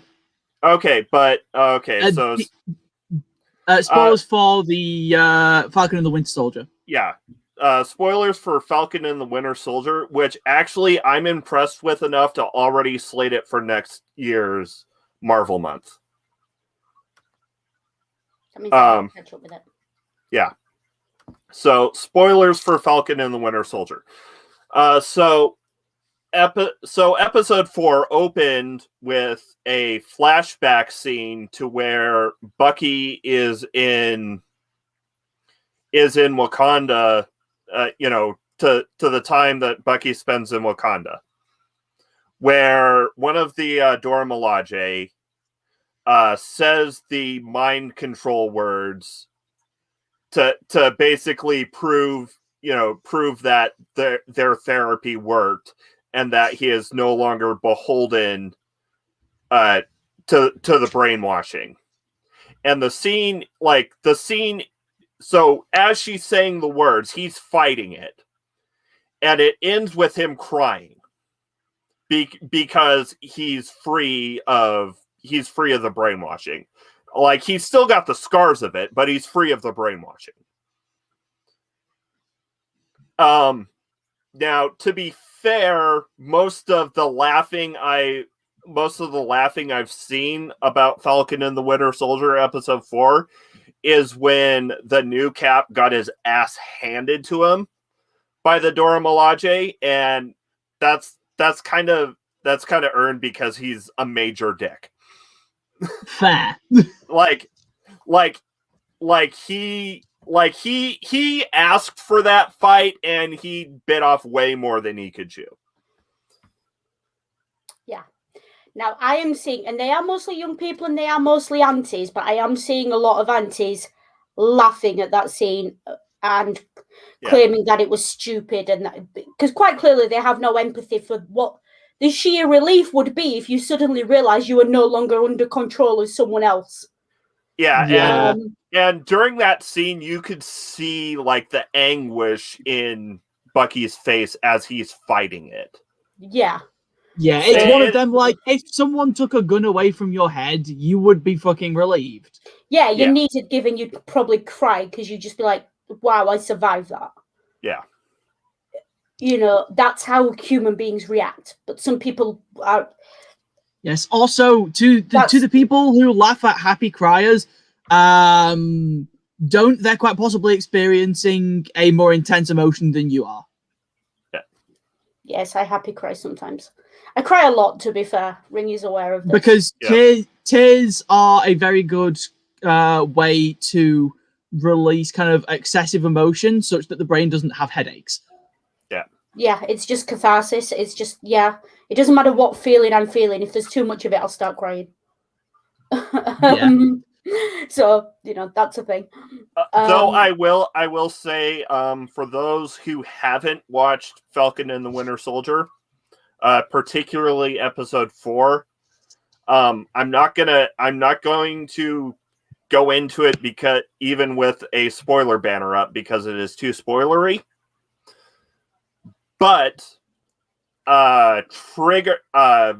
violence trigger warning for the end of the episode. Yeah.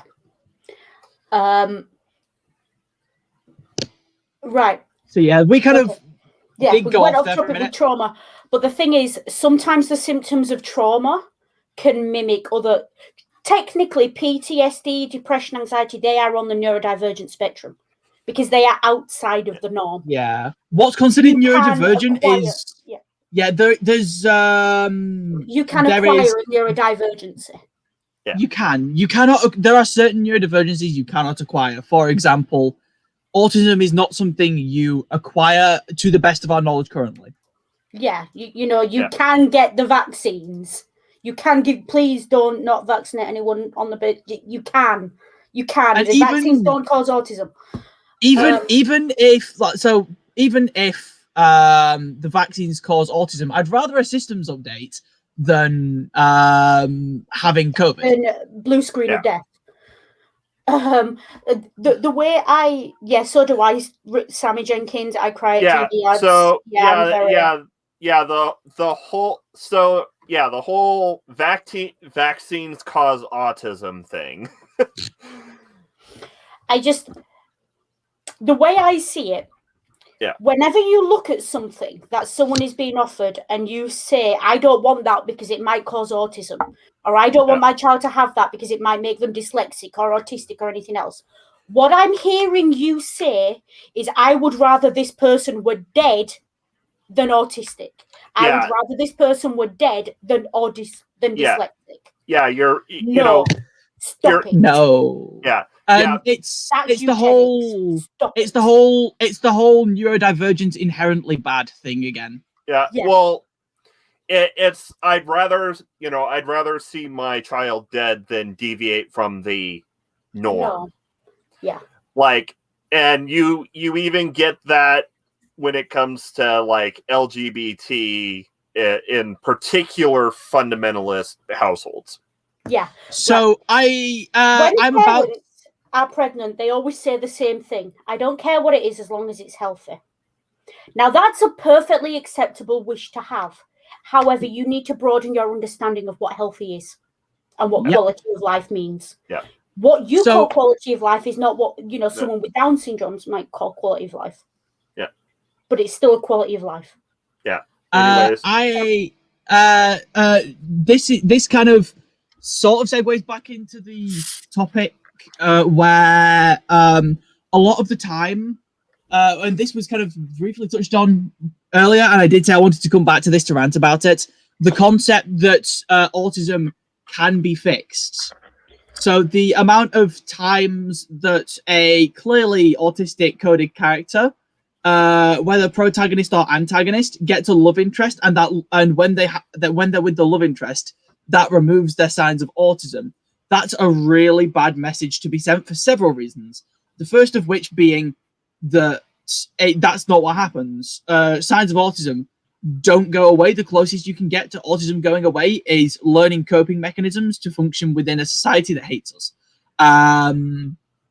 Then you've kind of got the whole angle of this being a thing that is to be fixed.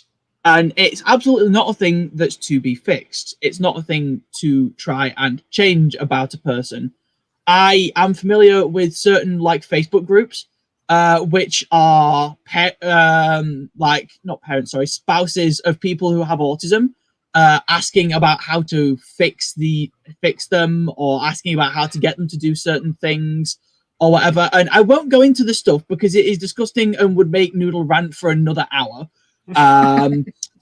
But it was frankly disgusting, and that sort of attitude is enabled by a lot of the tropes within media of a man getting with a love interest, and then the love interest expressing dislike with his signs of autism, and then those signs of autism going away. Right. Adam does this really well. He doesn't change when he meets her. He's still the same. He still eats the same. He still does the same things, to the point she gets mad at him when he doesn't and breaks up with him when he doesn't change. It's really good. And he's actually better off without her. And you see it in the end. Please watch that movie if you can. Yeah. It's the Hugh Dancy one. It's 2009, 2010-ish. Yeah. It's not the one that was released last year called Adam. That's a totally different film. Please watch it. It's a great representation of that. I have had family members say to me after a relationship, "Oh, well, clearly that person wasn't the one because you still have autism."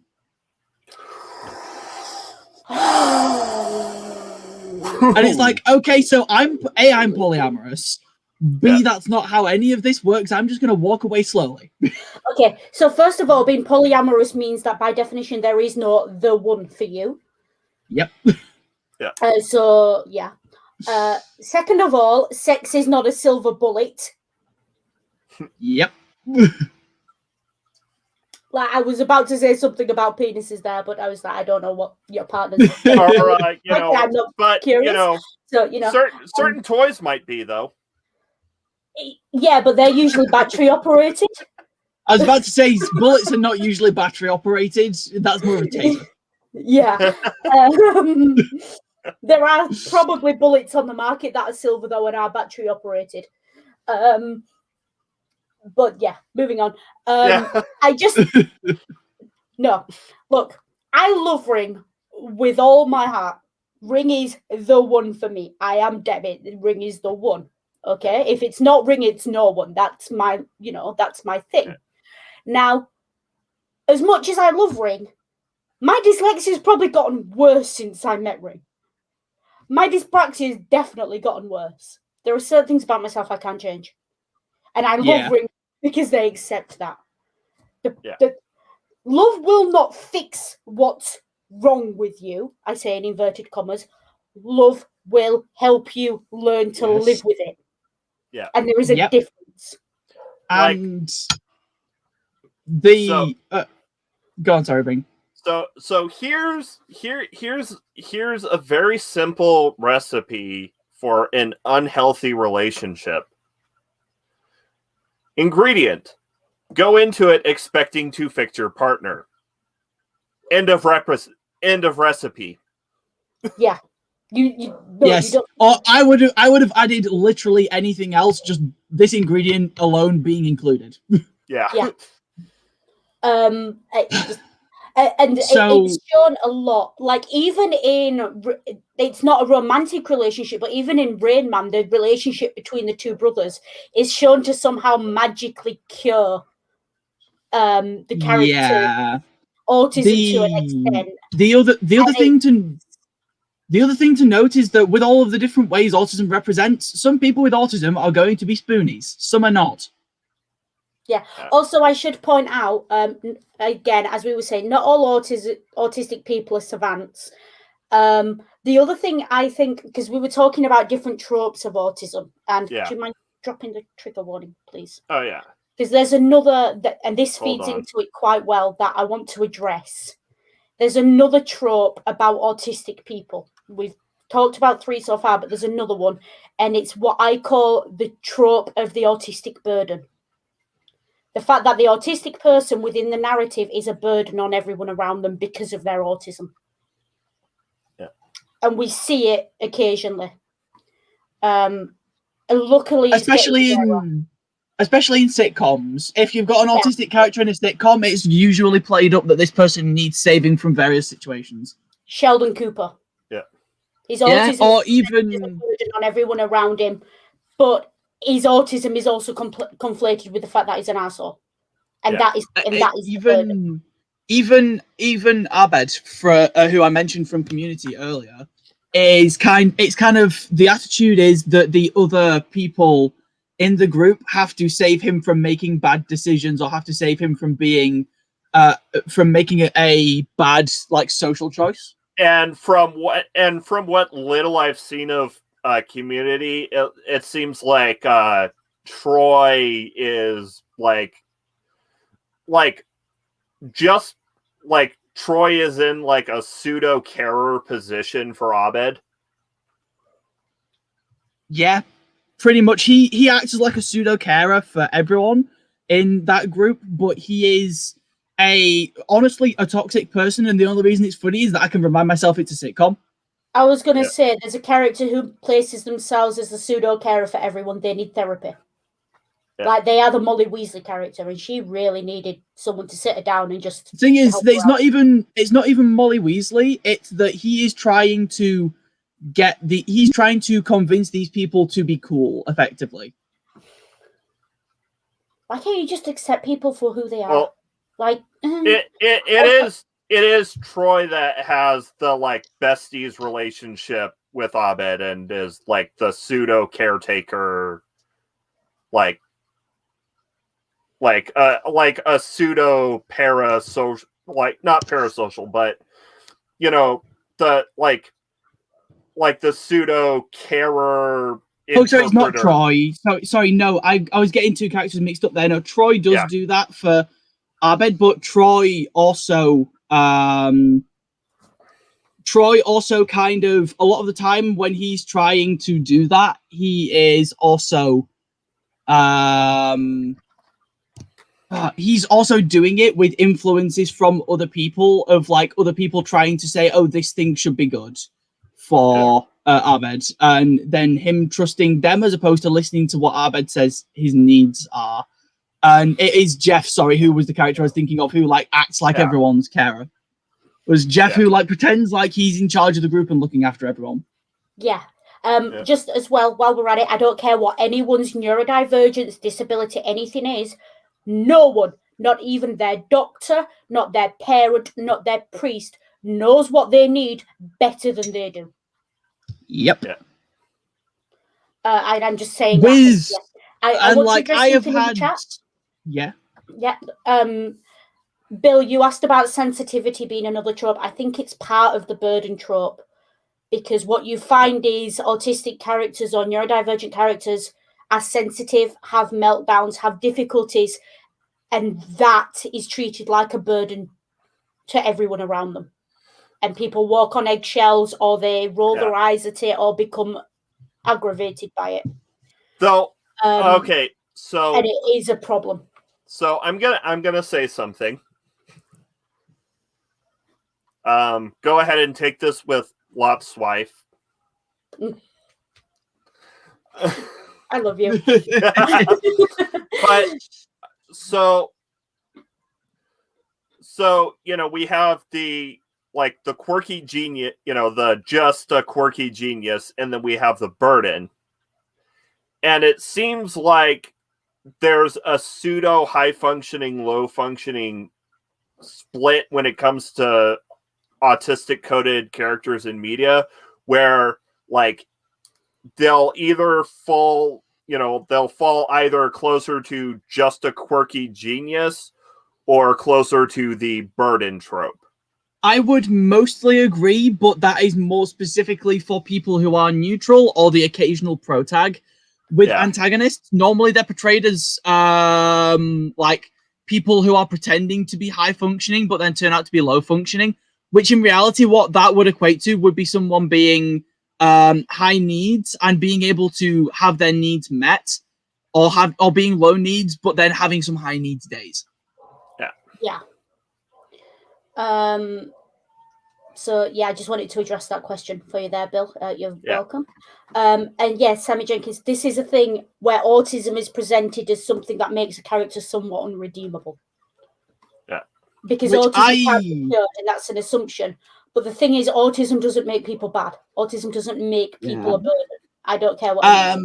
I will give this and understand that this is a bit of a hot take. Actually, it's neurotypical people who are bad at communicating. Yeah. Yes.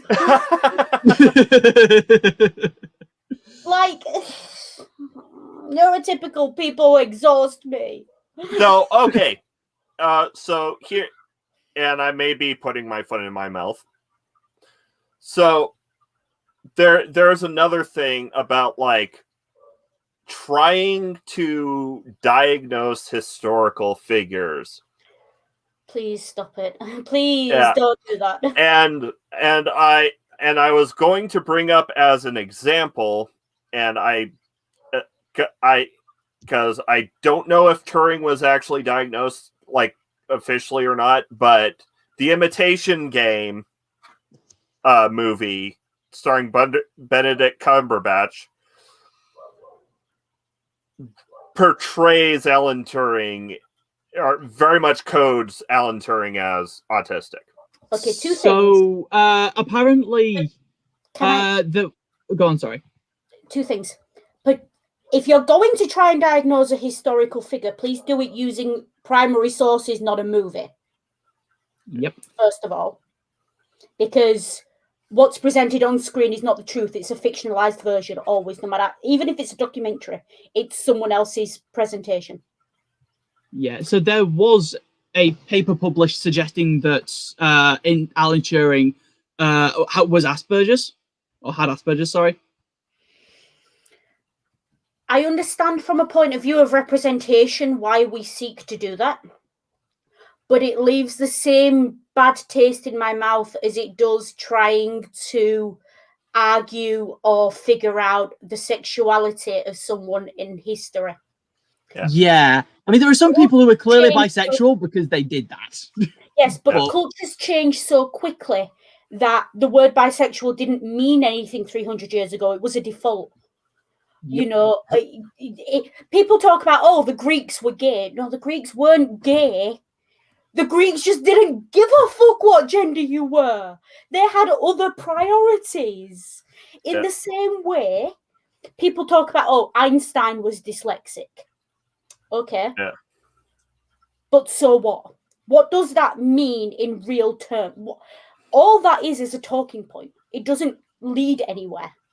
Yeah. If we say Einstein was dyslexic and we can see that he would have done better with this, this, and this, then you're getting somewhere, because now you're saying, how can we help people today by looking at the historical figure? You're not just pointing and making a show of him. See, it reminds me of the sort of useless comments similar to when someone looks at a bisexual person and calls them a spicy straight person. Yeah, I'm spicy. Come at me. I will burn you. And it's just like, I understand where the trope comes from. It comes from media being some bullshit. But that doesn't really excuse it. Mm. Like, if if you want to take away anything from the stream, take away media is some bullshit.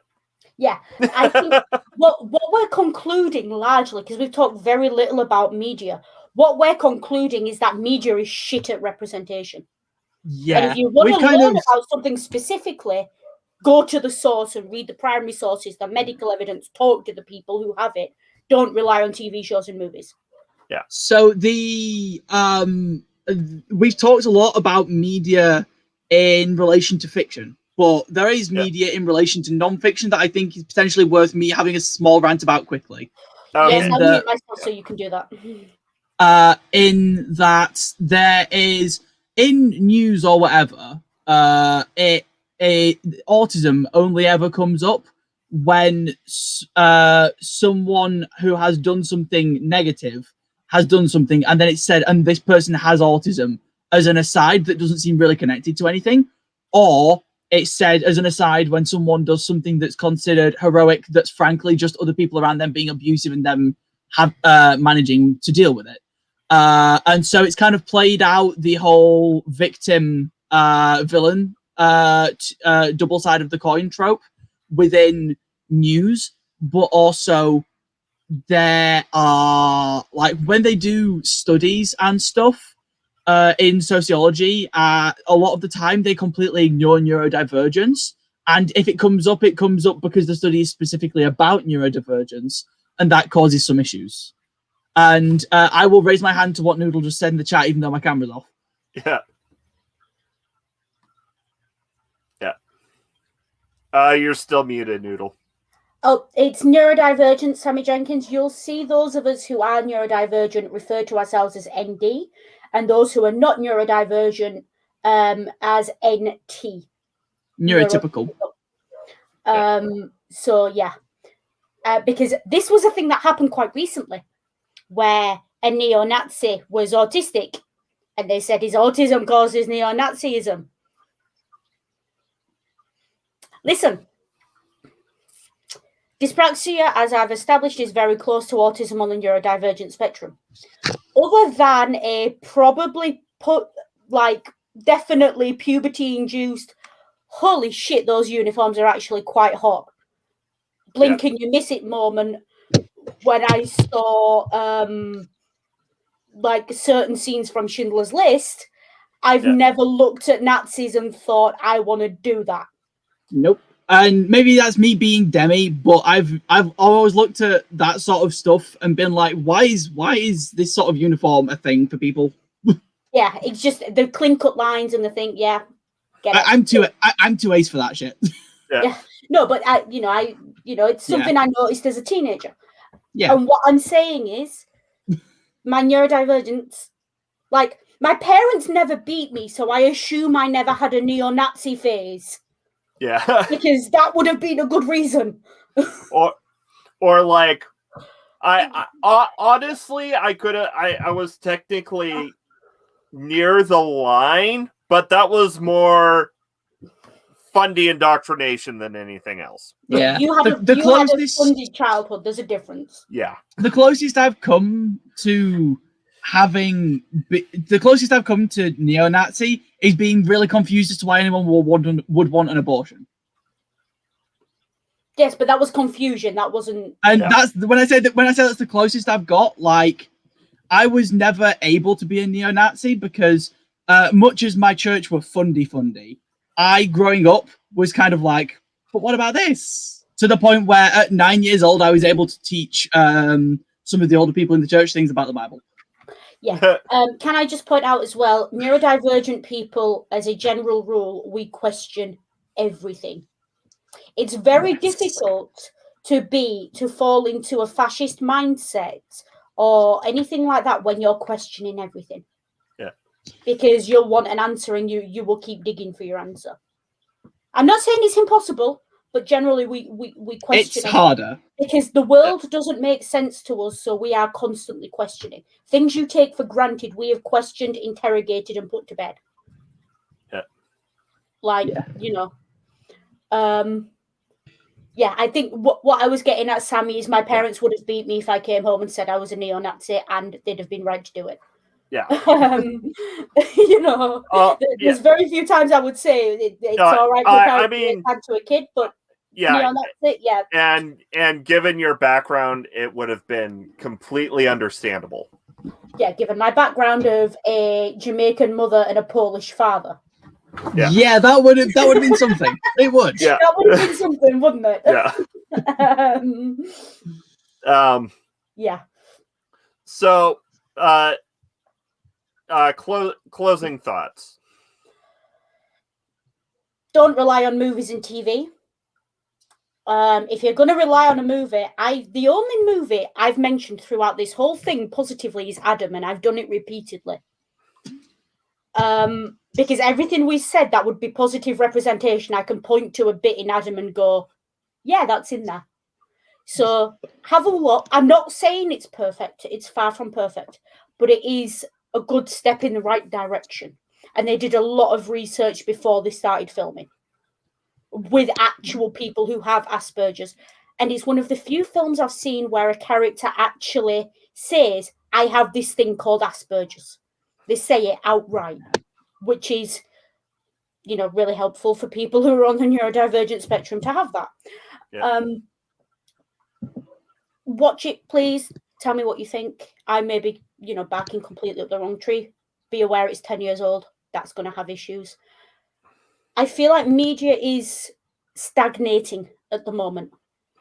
We are either the butt of the joke or we are the villain. Yeah. That Yeah.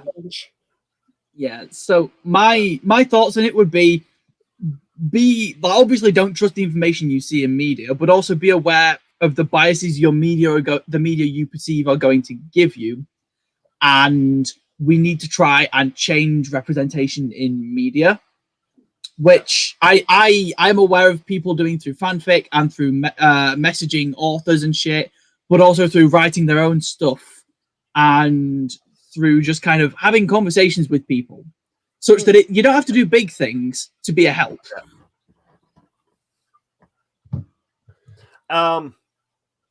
And what I'll say is, you know, I've said it before, and I'll say it again.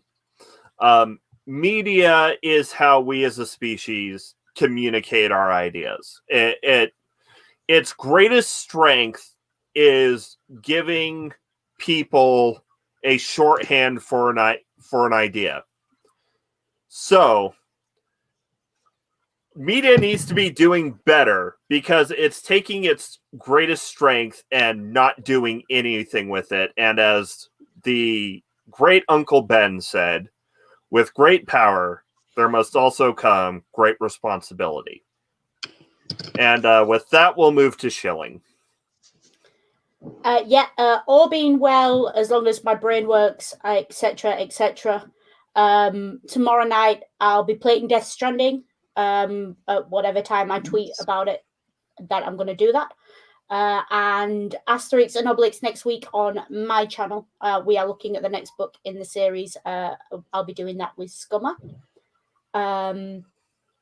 That's all I've really got. Oh, there is one thing I want to shill, just because Sam just mentioned fanfiction. AO3 are doing a drive for donations. That's Archive of Our Own.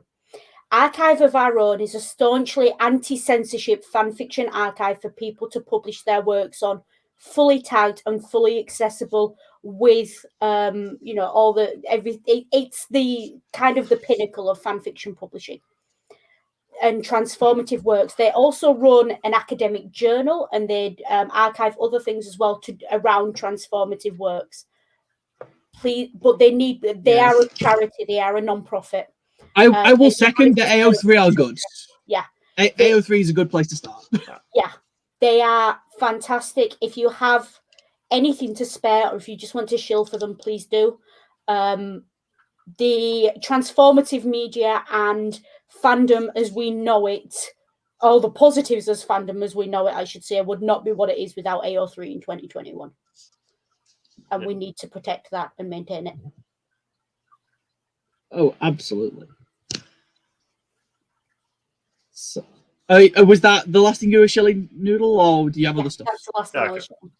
Okay, so I have a Twitter and YouTube as usual. I also have an Instagram now. Will I do anything with it? We'll see. The last Wednesday we had the first episode of Pub Religion. This Wednesday I think we're gonna go 5 Central. We'll see. We are releasing the second episode, but I will let people know now that it's not actually a stream.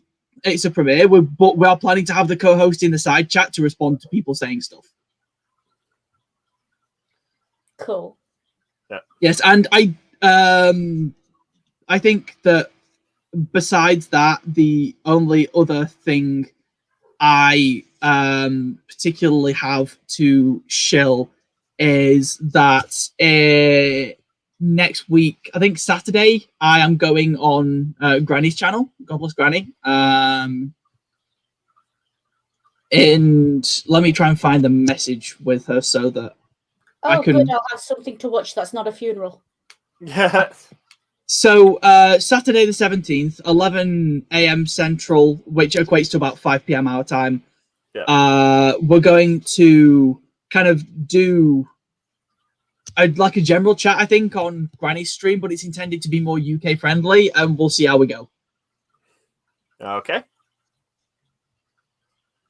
And if you haven't managed to, and if you've missed the first episode of Pub Religion, I highly suggest going to Sam's channel and watching it.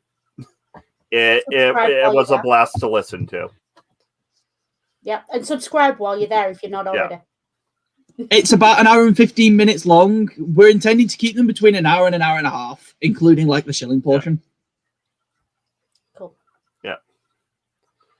And so for me, as always, there's secular D&D on Saturday, 1:30 Mountain Time, which is 2:30 Central. And of course, Media Musings around this time. Not sure if topic to be disclosed later, but the week after next week, we will be watching Into the Spider-Verse, or we will be discussing Into the Spider-Verse to kind of launch us into the month of May, which is Marvel month. So we're gonna start with Black Panther, and then somewhere amongst, somewhere in the other weeks, we'll have Doctor Strange, the Avengers, and Guardians of the Galaxy also discussed. That's a good month. Yeah. Sounds like a fun month. Yes. Yeah. And I'm still 20 away from the Embarrassing Stories stream. And the reason why part of the reason why I was so quiet here is because while I did have relevant stories, they're a lot more fitting for the Embarrassing Stories stream. So they're cute neurodivergent stories. They're not, educational neurodivergent stories. Yeah. Yeah. So, if we can get me to 200, I'd appreciate it. Yes, let's then we can all... Stories are adorable, and I need to see Ring blush. Yeah. There are I've been informed every so often, this is going to come up in Embarrassing Stories. So I've got almost a list at this point of the stories I want to hear. Yeah. I'm betting the cooker incident is up there.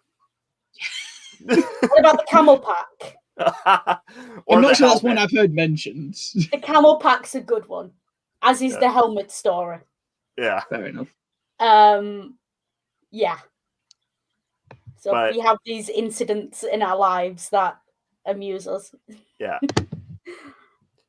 And with that, I'll